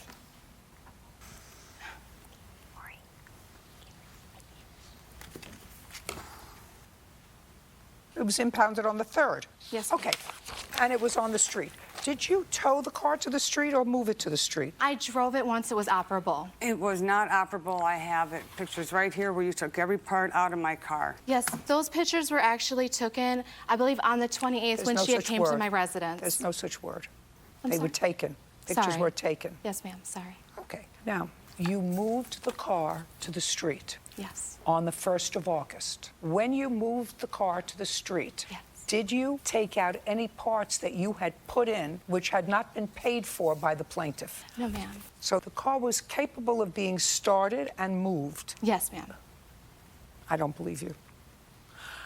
How much money had you... And you went to the plaintiff at the end of July and asked her for some money? I have been asking since the beginning. You went to her, according to you, on the 28th and asked her for some money. That's what you told me a moment ago. Yes, ma'am, when What she did she came say? to my home. I thought you said you went to her home. No, ma'am. She actually got a ride from an elderly lady, and she came to my home to review exactly what I had done and observed everything, and she was ecstatic. Just a second. Yes, ma'am. We're going to finish this very quickly. We're going to either finish it painlessly or painfully. Yes, ma'am. So just answer my questions.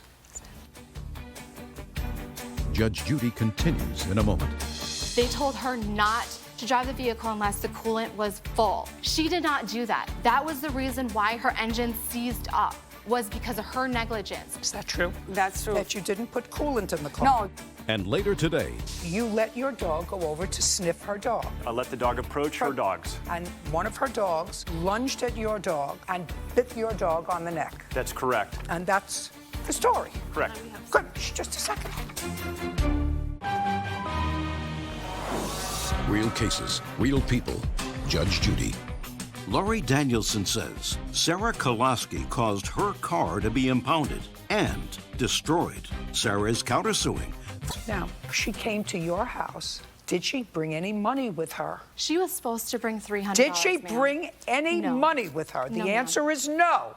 From the date she brought you the car on June 28th until August 1st, had she given you any money? She had continuously promised, but no, ma'am. The answer is no. And my question to you is, were you supposed to give her money as her work progressed so that she could buy parts and pay for her labor? I told her that I would give her the money once I saw the itemized bill, and she never showed me an itemized bill. She showed me a picture of a text of a total bill only, and I asked her for the itemized bill so I could pay for the parts. And I never was shown an itemized bill. What about her labor?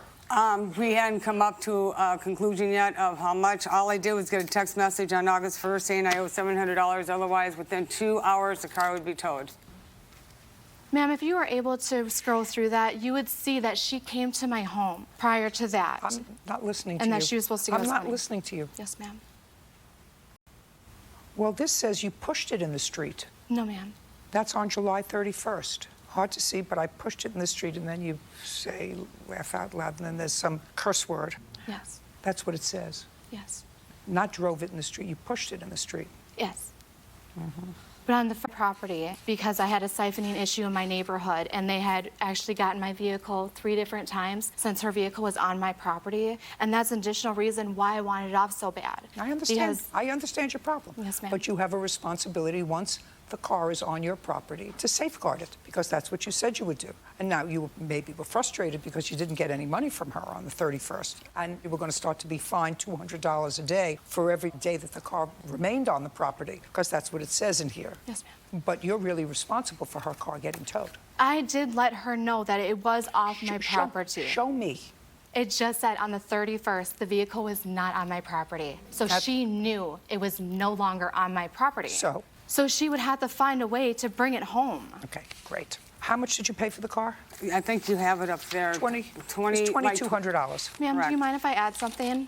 Unfortunately, due to her negligence of the vehicle, she was told she could not drive the vehicle because the radiator was bad. They told her not to drive the vehicle unless the coolant was full. She did not do that. That was the reason why her engine seized up, was because of her negligence. They offered her $500. That's all her vehicle was worth to them at that point in time. Who offered her $500? The dealership, for a trade-in value.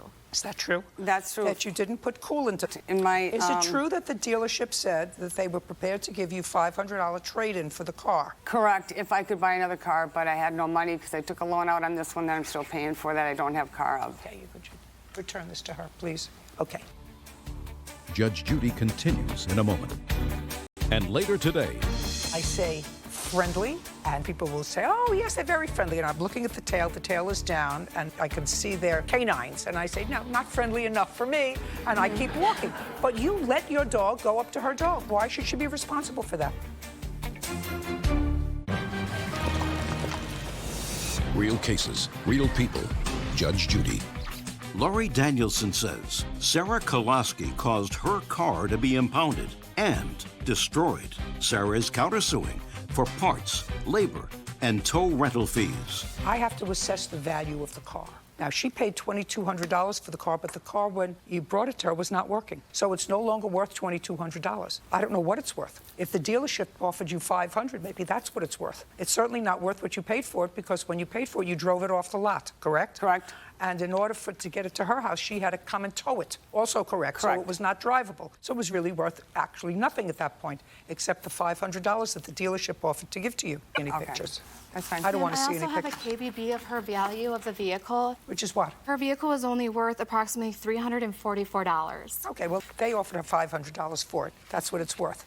Okay, now, I don't know what they're coming after you for. They probably auctioned off the car for parts or whatever they did, but you're entitled to $500. Okay, and you're not entitled to take her car and push it onto the street, because when you take the responsibility of a car, you have to maintain its safety. And if you had towed it back to her house and said, now it's on your property and I'm going to sue you for my parts and labor, for whatever you put into the car, you could do that. Yes, but you can't take a car and push it out on the street. But it had to be removed unless I was going to be financially responsible. For the amount of $500. Ma'am, I spent money on her vehicle. You shouldn't have pushed it out on the street. Oh my God, whatever. Please excuse you, may step off.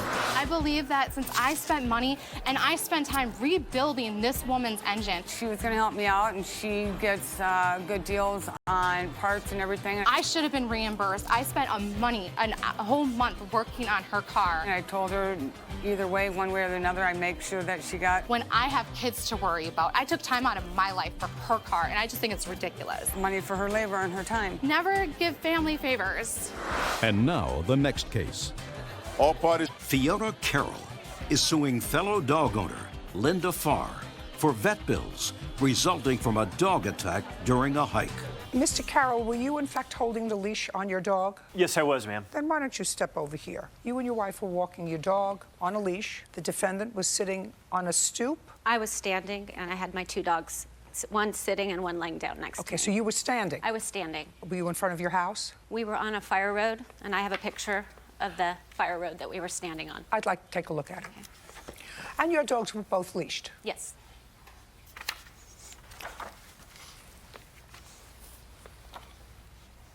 You were standing because you were letting his dog pass? Correct. I was coming out of the canyon from a hike with my dogs, and they were coming down the fire road. Okay, so you stopped? Is that correct? It is correct. Okay, so she stopped. Correct. And you were walking? Correct. With your dog on a leash? Correct. Your dog went over to, according to your wife, to sniff one of their dogs. Yeah, I didn't... Is that what happened? Exactly what happened. I didn't feel any... She didn't make any commands or anything, or... I don't care what you feel. It's not important to me.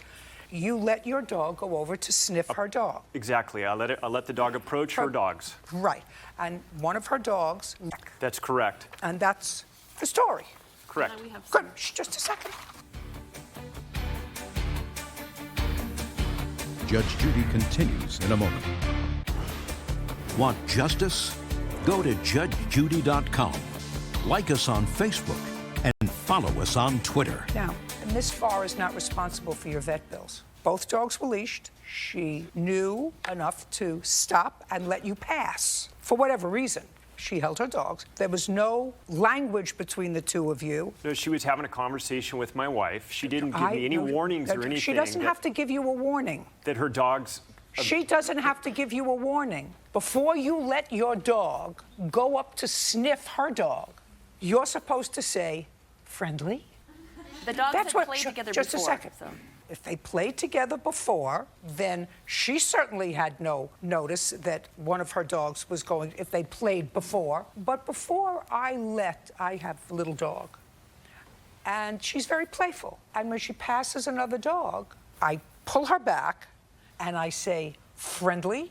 And sometimes people will say, oh, yes, they're very friendly. And I'm looking at the tail is down, and I can see their canines. And I say, no, not friendly enough for me. And I keep walking. Responsible for that. Her dog lunged. She was standing here, and from the side of her all the way over. Our dog was not close enough to hurt her. He had the dog on the leash. No. What he said to me, madam, was, and that's what it says in the complaint, that your dog went over to sniff. Move towards. Yeah, your case is dismissed. We're done. Thank you. Parties are excused. You may step out. Judge Judy continues in a moment. And on the next Judge Judy.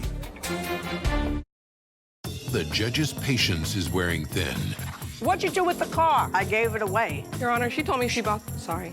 I'm having too much joy here. Okay. Next, Judge Judy.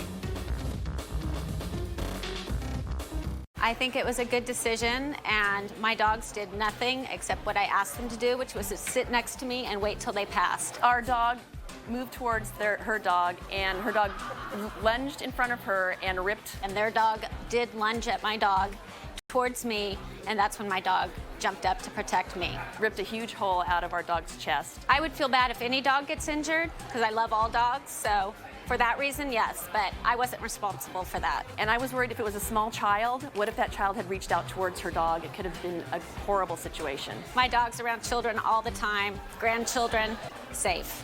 He's okay. You know, it took 3 months for it to heal, but he's okay now. I'm glad our dog's doing better, and I wish them all the best. A handyman's bargain remodel. You hired him for $100. Yes. And you didn't like the work he did. Surprise. But there was more this mom wasn't happy with. You thought he was inappropriate with your daughter. She said he lifted his shirt and showed me gunshot wounds. And this ex-con gets concerned. She took out a restraining order against me to start off with. Just got out of prison. I did fall into using drugs. My life spiraled downward faster than you can imagine. Judge Judy. You are about to enter the courtroom of Judge Judith Scheindlin. This is Judge Judy.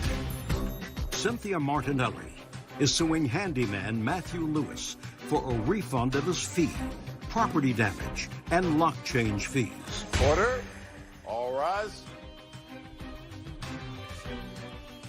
It's case number 176 on the calendar in the matter of Martinelli versus Lewis. Thank you. You're welcome, Judge. Parties have been sworn in. You may be seated. Miss Martinelli, you hired the defendant to do some work in your house. According to what I read, you had seen him doing some work cleaning out the gutters in a neighbor's house. You liked the work that he was doing. You hired him to do the same work in your house because the quote that you had gotten was said he would do for you for $60. $60, yes, ma'am. He did the work. You were satisfied with the work. You said you had another project for him to do in your house, and that was to replace a sink and vanity in your bathroom. And you made a price with him to do that work. The price was? $100, Your Honor. $100. And what was he supposed to do for the $100, Miss Martinelli? He said he would, the new one was in the garage. He would take out the old one and put the new one in. And did that require any plumbing? Yes, well, yes, ma'am. Okay. And were you going to hire another plumber to do that? No, he said he could do it. Well, that's fine. Well, that's quite a savings. So you see someone who is cleaning out gutters on a ladder, you like the work that they're doing, and you know how expensive it would be if you had to hire a plumber to come in to do that work. It probably would have cost you 5 or 6 times that. Correct. So you hired him for $100. Yes. And you didn't like the work he did. Surprise. Surprise, surprise. Okay, now you're suing him. And you're suing him for a whole bunch of things. You say, A, he broke the marble top. He dropped it and broke the marble top for the vanity, and he didn't finish the job, forcing you to hire someone else to come in and do the job. Correct.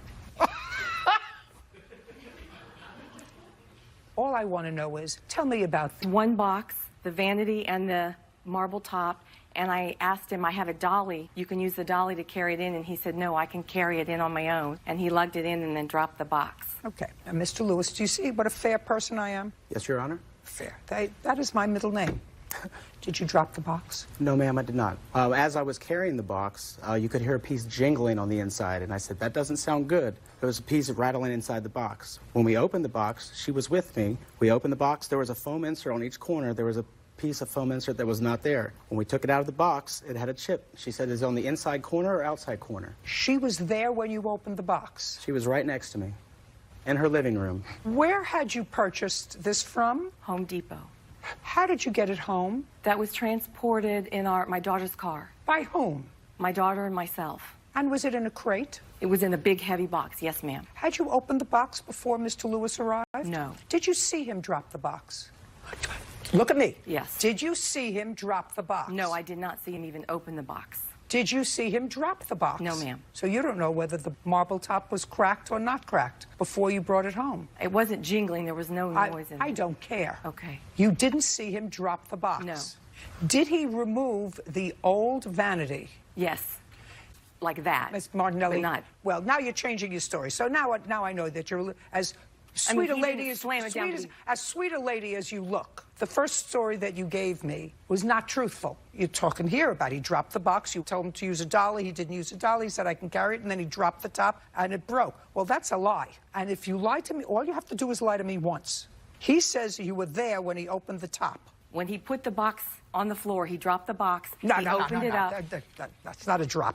And it was cracked. Okay. So far, he owes you nothing. I'm going to repeat my question. Did he disassemble the old vanity and put it in your garage? I had already left to go to Home Depot to get the replacement. Yes, he did, while I was gone. The answer is yes. Yes, ma'am. And what happened when you came home? When I came back, he was in the bathroom, and he had already taken out the old vanity, and, you know, it was a mess. And he carried in the other one, and meanwhile, I just let him do his job. I wasn't looming over him. Just tell me what happened on that date. So you got it out of the car. Now, your daughter wasn't with you, so I assume... She was there. Oh, so who took the new top out of the car? I don't recall if it was myself or all of us. I took it out, Your Honor. So he removed the vanity, the old one, disconnected it, right, and took the new vanity and brought it into the house. Correct. Right now, he's earned his $100. What's next? So basically... Not basically. I don't want to hear basically, Miss Martinelli. I want to hear what's next. I want to hear why you think you have a claim against him. Well, he was texting me. He would be... Not texting you. I want to know what happened. He didn't finish the job. Just a second. Now, he's got the vanity inside in your bathroom. And what happened next? He had emergencies. He said he had to leave to go pay someone he owed $100 to. Fine. At what time was this? This would be 7:26. He needed more... No.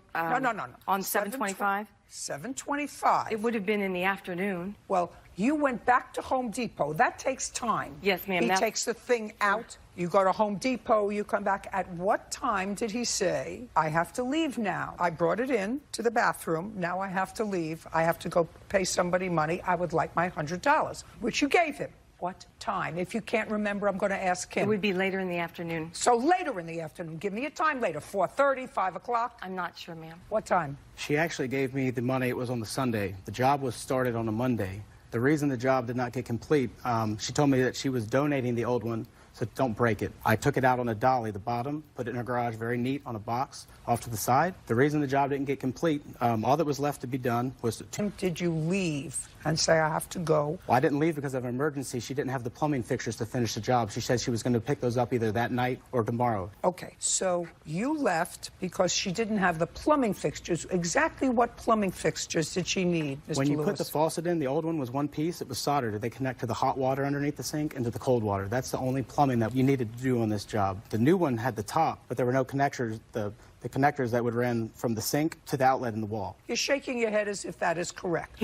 So you did not have the required plumbing to complete the installation. Correct. Is that correct? Yes. Okay, so he left. Yes. Now, in between that time, what did you do? He sent me to Lowe's to get the piece of... He didn't send you to Lowe's. How old are you? Well, he said go to Lowe's down the street. Just a second. He said you don't have the right fixtures, the same place you went. You can go to Lowe's. He doesn't care where you go. Either you go to Lowe's, you go someplace. He just said this Lowe's. is what you need. Right.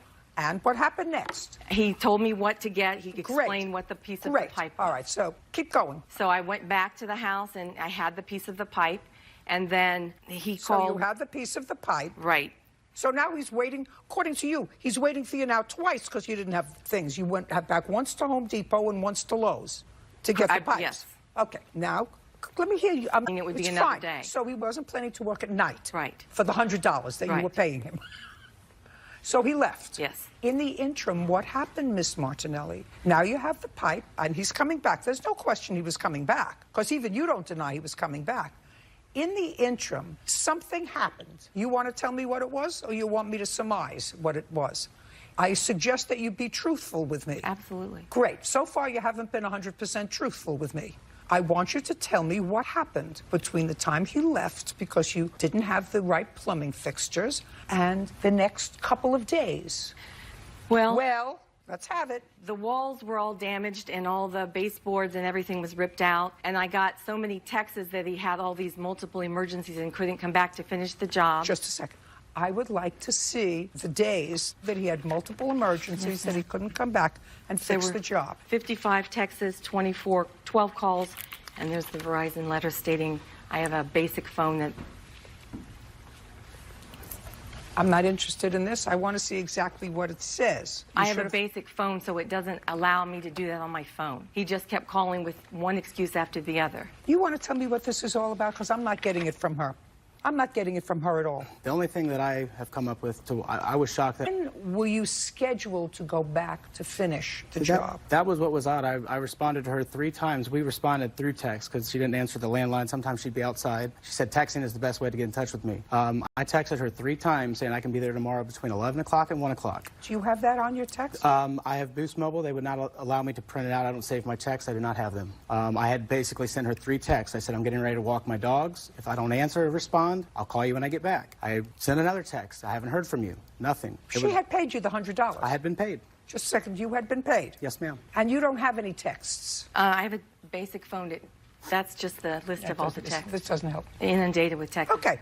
Fine. So you paid him $100, and for the $100, this is what he did. He took out the old sink and the old vanity. He waited for you because it was broken. So you went to Home Depot. He came back. He took it out of the car, put the old vanity outside and stored it. He put the new vanity inside, and you didn't have the correct plumbing. You went back to Lowe's, whether it's that day or the next day. You may be confused, I'm not sure. According to you, you went back the same day to get the new plumbing, and he couldn't wait to work that evening. And then he never came back to finish the job. And since he never came back to finish the job, you're suing him for $1,049. He called and said he needed more money.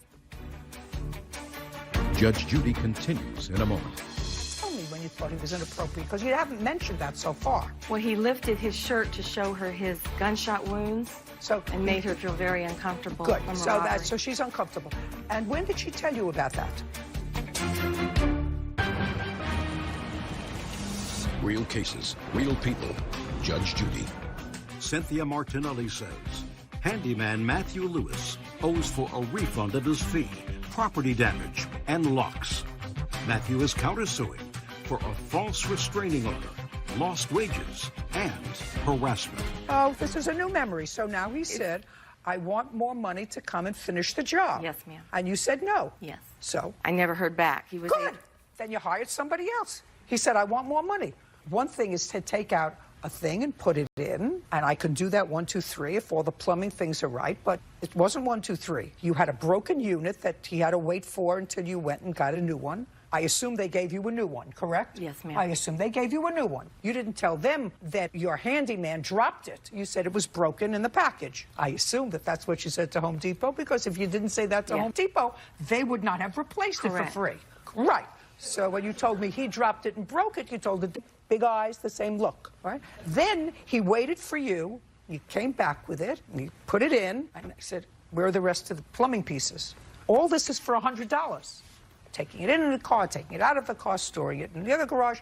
Now he says, this was supposed to be a 1-day job. You want me to come back to finish this? It's going to cost you more money. You say no. Now I'd like to know what you're suing him for. So you hired somebody else to finish it. He didn't do it correctly. He was damaged. No, that's too bad. I don't see your expert here about all the damage. So far. I want you to tell me this other nonsense that I read in your complaint, that you, A, thought he was inappropriate with your daughter or granddaughter. Was it your daughter? My daughter. Your daughter, inappropriate. Tell me when you thought he was inappropriate, because you haven't mentioned that so far. Well, he lifted his shirt to show her his gunshot wounds. And made her feel very uncomfortable. Good. From a So robbery. so she's uncomfortable. And when did she tell you about that? Well, it was later after he was gone. She said, Mom, he lifted his shirt and showed me gunshot wounds. Just a second. So, Mom, he lifted his shirt and showed me gunshot wounds. Yes, ma'am. Okay. Now, you still wanted him to come back? No, I went you on to didn't. Facebook. Oh, good. And then you went on Facebook. Yes, ma'am. And then you went on Facebook and did what? I sent a notice out and said, has anyone ever done work for this Mr. Lewis? And I immediately got back 20, 30 hits out of prison. And then they showed me what his charges were, and on and on. And on and on. So I still don't know why you're here. Well, because the damage to repair the whole vanity and sink, he ripped out the whole wall, all my baseboard to fix it. You have no case. I don't believe a word you're saying to me. I have everything I don't. here. No, you don't. You don't have the person who fixed it here. I had 3 people fix it. I don't care if you had 12 people fix it. What you tried to do was to get something for nothing. You tried to get a $600 or an $800 job for $100. That's what you did. My problem is with his counterclaim, which I'm going to hear, because your case is dismissed. Judge Judy continues in a moment. The reason that I had lifted my shirt up, her daughter had showed me a big scar from surgery she had on her knee. I said, oh, well, I have one of those on my chest. Did your daughter have a scar on her knee? Just make sure I get an answer from you that is believable. Real cases, real people. Judge Judy. Cynthia Martinelli has accused handyman Matthew Lewis of owing for a refund, property damage, and locks. Now, what I want to know, Mr. Lewis, is you have a counterclaim. And your counterclaim is that she's spreading rumors around town, and these lies have a direct effect on my income. It's true that you have history with the police of being incarcerated. I assume that that's all true. Yes, it is. When was the last time you were incarcerated? I've spent 13 months in prison from April 2013 to 2014. Since then? I spent one night in for a probation violation because when I went to my probation... Don't tell me why. You spent one night in for a probation violation since 2014. What else? That's it. I did have a trouble past after my gunshot, and the reason that I had lifted my shirt up, her daughter had showed me a big scar from surgery she had on her knee. I said, oh, well, I have one of those on my chest. I was only shot once, and I did fall into using drugs, and I got in a lot of trouble. My life spiraled downward faster than you can imagine. I have a very bad reputation. Did your daughter have a scar on her knee from a surgery? I do not I'm asking you a question. No, there's no scar on her knee. Did your daughter ever have surgery on her knee? Just make sure I get an answer from you that is believable. Did your daughter ever have surgery? She has had surgery, but there's no scar there. I'm asking you whether your daughter ever had surgery on her knee. But there's no scar. Show me your proof that she's been slandering you. Show me. Well, she took out a restraining order against me to start off with. Then she had this posted here. Can I see the restraining order? And when I went to court for it, she didn't show up and got dismissed. Secondly, there was... Just a second. Okay. Yes, Your I Honor. would like to see what Alex... Oh, that's the 2 pages. Just a second. This is outrageous. Why would anybody give you a temporary restraining order based upon this? Just a second. Well, let me see. Because right now, you can look at me with those big eyes all the time. Right now, we've lied several times today. Miss Martinelli, let me tell you, he may be a convicted felon, but so far, these are the following lies that you've told to me. A, you told me he dropped the box and it broke. He didn't drop the box. You never saw him drop the box. Then you went back to Home Depot and told them that it came cracked, and therefore they reissued you a new one because it was their fault. This man is not a mind reader. How would he know that your daughter had surgery on her knee unless she told him and showed him what she perceived to be a scar? Then you file a restraining order that I don't understand. Judge Judy continues in a moment. Closed captioning sponsored by... Want justice? Go to judgejudy.com. Like us on Facebook and follow us on Twitter. The contact was, the following has been done to the plaintiff on more than one occasion. Defendant knocked on neighbor's door to clean gutters. Neighbor did not recognize him. Asked if I had worked gutters. Confirmed I did and permitted him to complete the job. Asked defendant if he knew how to remove and install bathroom vanities. Said he did. Had open container of alcohol in his hand at this point. Demanded cash up front, $100 to complete the job. Did a quarter of the work and called 7 times with excuses why he couldn't do the job. Wanted more money. That's correct. Actually, Miss Martinelli, you are outrageous. I'm so glad that they dismissed your application for a protective order against him. So thrilled that they did that. So he has 2 causes of action. Money owed for filing a false restraining order because he had to go to work. He had to leave whatever he was doing to go to court. Did you show up for the protective order? They told me I did not need to. Judgment for the defendant on the counterclaim for $800. Your case is dismissed. We're done. Judge Judy continues in a moment. And on the next Judge Judy. I mean, the texts, there were, what, 55 texts? I can't come, my dog threw up. She posted all kinds of awful things about me, things of my past. My grandma tripped, and he always had an excuse. There's 10 customers that I had. None of them are even contacting me or will return my calls at this point. And then the phone calls where he would call me, several cussing me out names. And once that was all, I said, look, it's time for me to do something about this. Frightened me. The policeman came over and said, you need to file a restraining order immediately. I did have a past, but it didn't have anything to do with her hiring me for the work, and it wasn't My fault that the job didn't get complete. And also small claims, which is exactly what I did. I followed the policeman's report. It's a small town, and that's something that I am trying to overcome, so I go out of my way to try to help people. I worry about other people he's going to take advantage of. And do honest work for people, and that's what I was doing for her, and I feel that that came back to kind of bite me.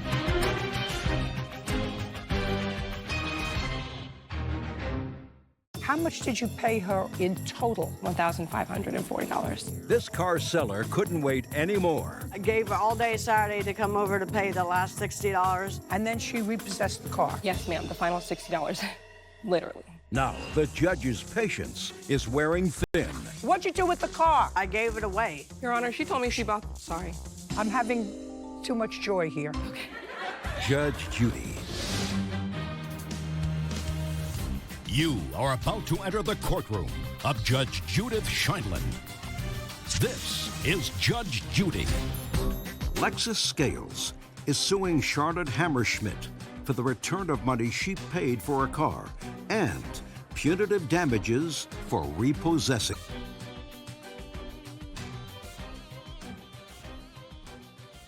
Case number 231 on the calendar in the matter of Scales versus Hammerschmidt. Thank you. You're welcome, Judge. Parties have been sworn in. You may be seated. Folks, have a seat, please. Miss Hammerschmidt, you were selling a car. Yes. What kind of car were you selling?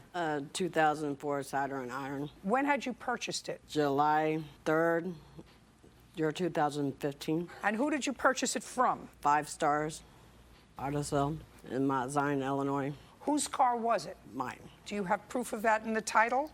I don't have the title and I don't have the registration. Why not? Because when I sold it to Lexi, I gave her the registration and the insurance, so I went with the car. So she has the title? No. Where is the title? I don't have it. I already gave it away. I gave the car away. Who's that? My boyfriend. Okay, so you bought the car July 3rd, 2015. And when did you put it up for sale? February. You bought the car for how much? $34. Did you and your boyfriend both drive the car? No, I wasn't with him at the time. What do you mean you weren't with him? I wasn't with him when I bought the car, and he doesn't drive, so no, he does not drive. Okay, so you bought it for $3,400 and you sold it to her for $1,600? Yes. And when I met her, she, you know... Yeah, it said $1,900, but why in a 6-month period of time were you taking such a loss on the car? I don't understand. Because I didn't want the car. Why?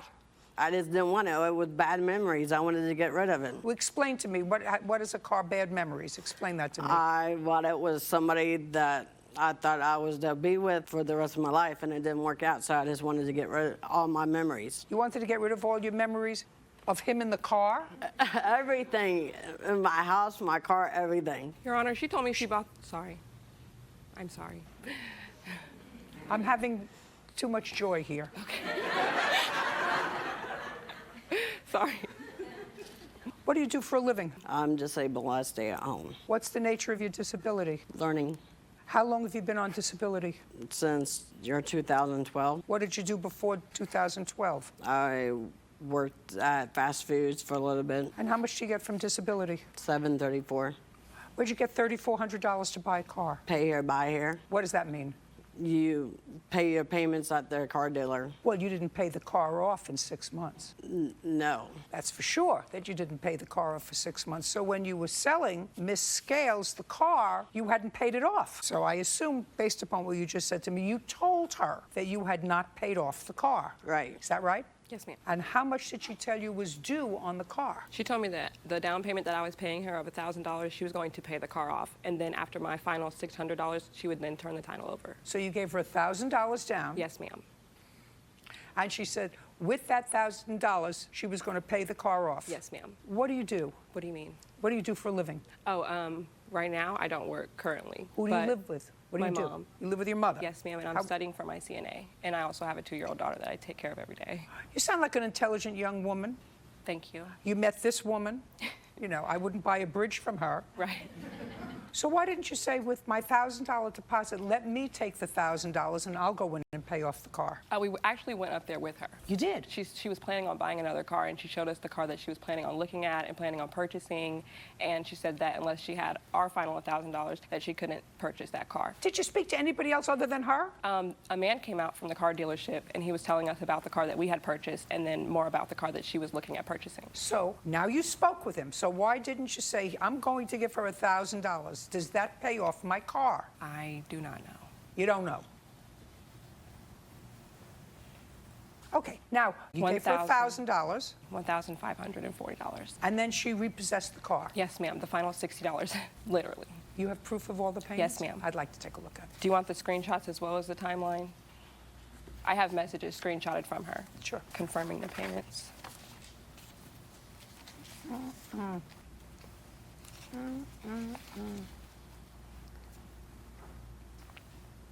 Okay, now, Ms. Hammerschmidt, when you repossessed the car, on what date did you repossess the car? Early in the morning, June 27th. Who repossessed it? I did. Personally? Yes. Who drove it? She drove it over to my house, and I told Larry Bartley to take off my license plates. You told the boyfriend who doesn't drive? Right, to take off my license plates because before all this, I gave her all day Saturday to come over to pay the last $60, and when I got home that night, there was no $60 in the mailbox about 11 o'clock, 10:30. What'd you do with the car? I gave it away. No, that doesn't answer my question. First of all, nobody gives away, especially you, nobody gives away a car.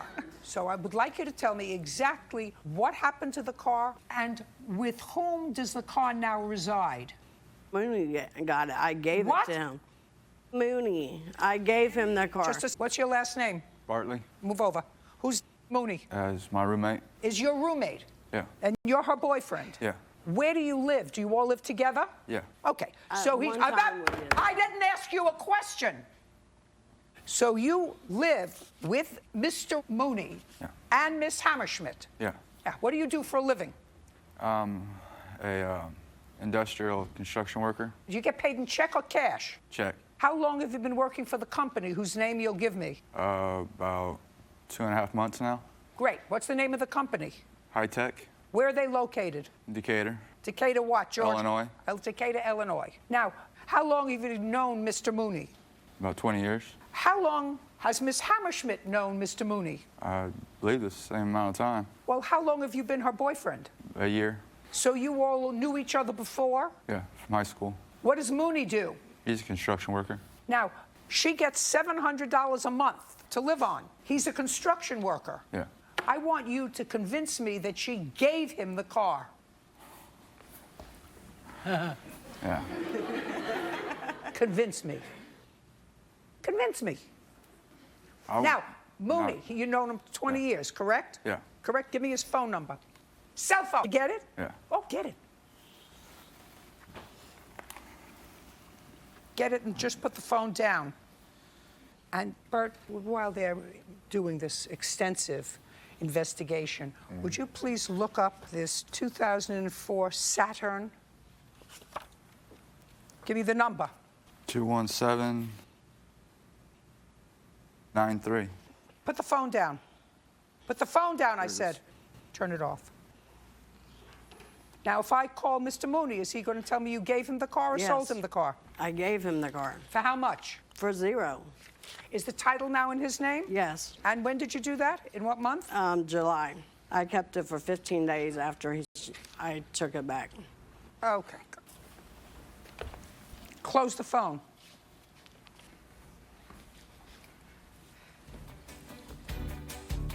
Judge Judy continues in a moment. And later today, You went to Florissant, Missouri, about 30 minutes away. To live with a boyfriend? No, a friend. To live with a boyfriend? He was not a boyfriend. Well, was he a boy? Yes. And was he a friend? Yes. Real cases, real people. Judge Judy. Lexus Scales says he possessed her car. Charlotte is countersuing for car damages and punitive damages for stress.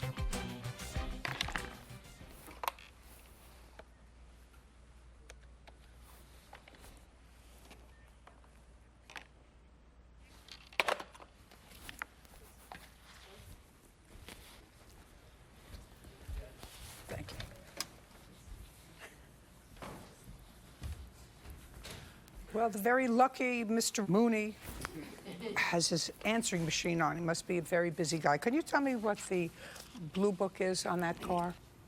1550. Well, he's not there, but I don't believe you anyway.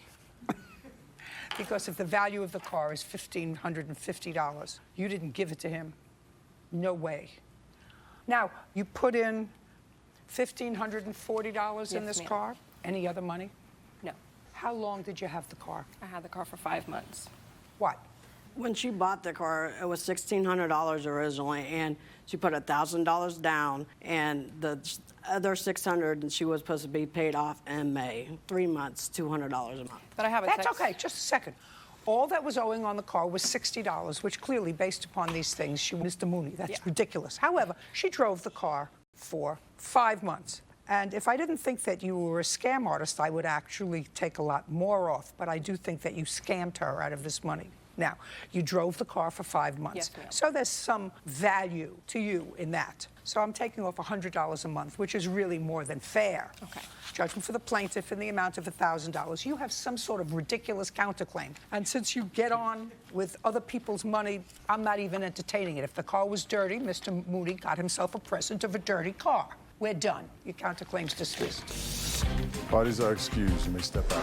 Put up to pay her the final $60. She refused. Her and her husband were outside drinking. She got stopped with my license plates and my insurance she already got. I got out of the car to pay her. Ticket in my car when I had insurance on it. She had her husband like randomly just come into my car and start taking my license plates off. You know, I could have gotten in trouble. My car could have got impounded. She asked me for the keys. I'm like, well, I have the $60 right here. She's like, no, you need to find another way to go. You need to find another way home. I'm just glad it's done and over with. I didn't know what to do, and I was just on the side of the road in the middle of nowhere. What are you laughing about?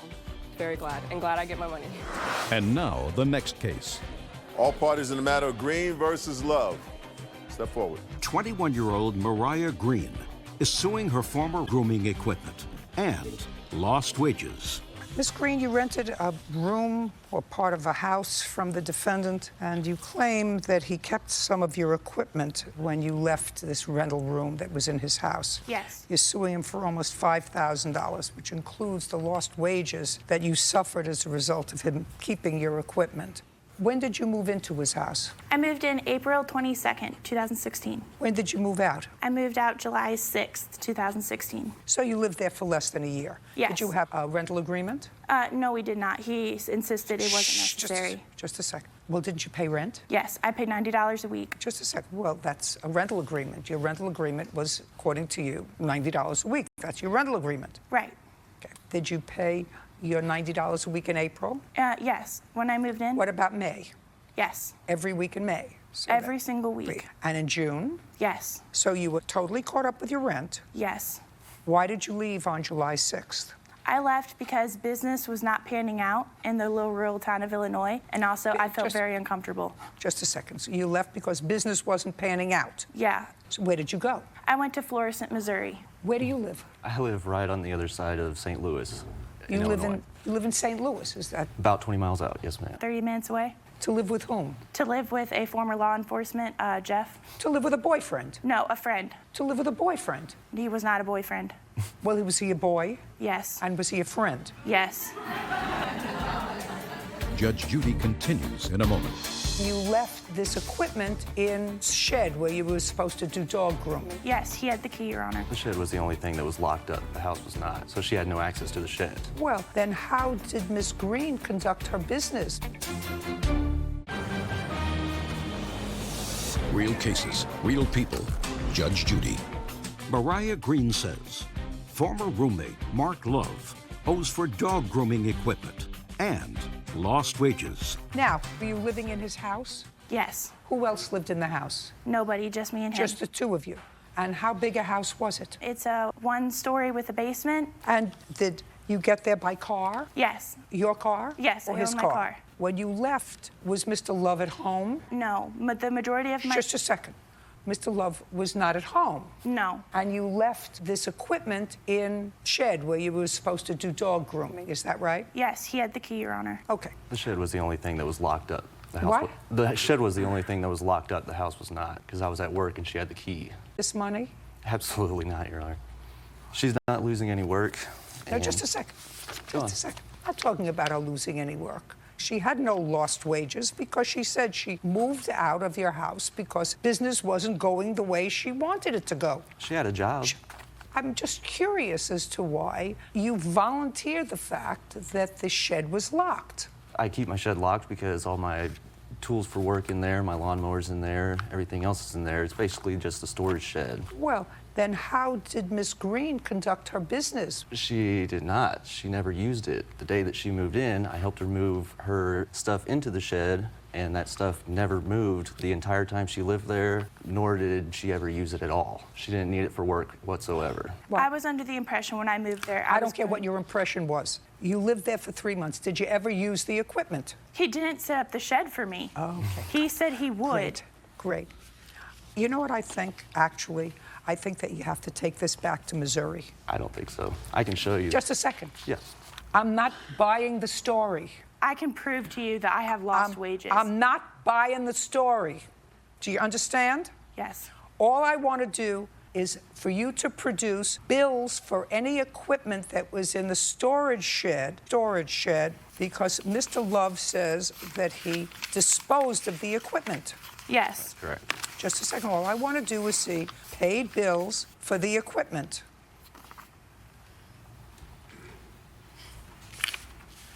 I bought the tub from a certified master groomer, and then Just there's a the second. receipt of my table. Just a second. I want to see where you paid for any of this stuff. I paid for the tub in cash, Your Honor, and then that is the Amazon receipt of my table. Judge Judy continues in a moment.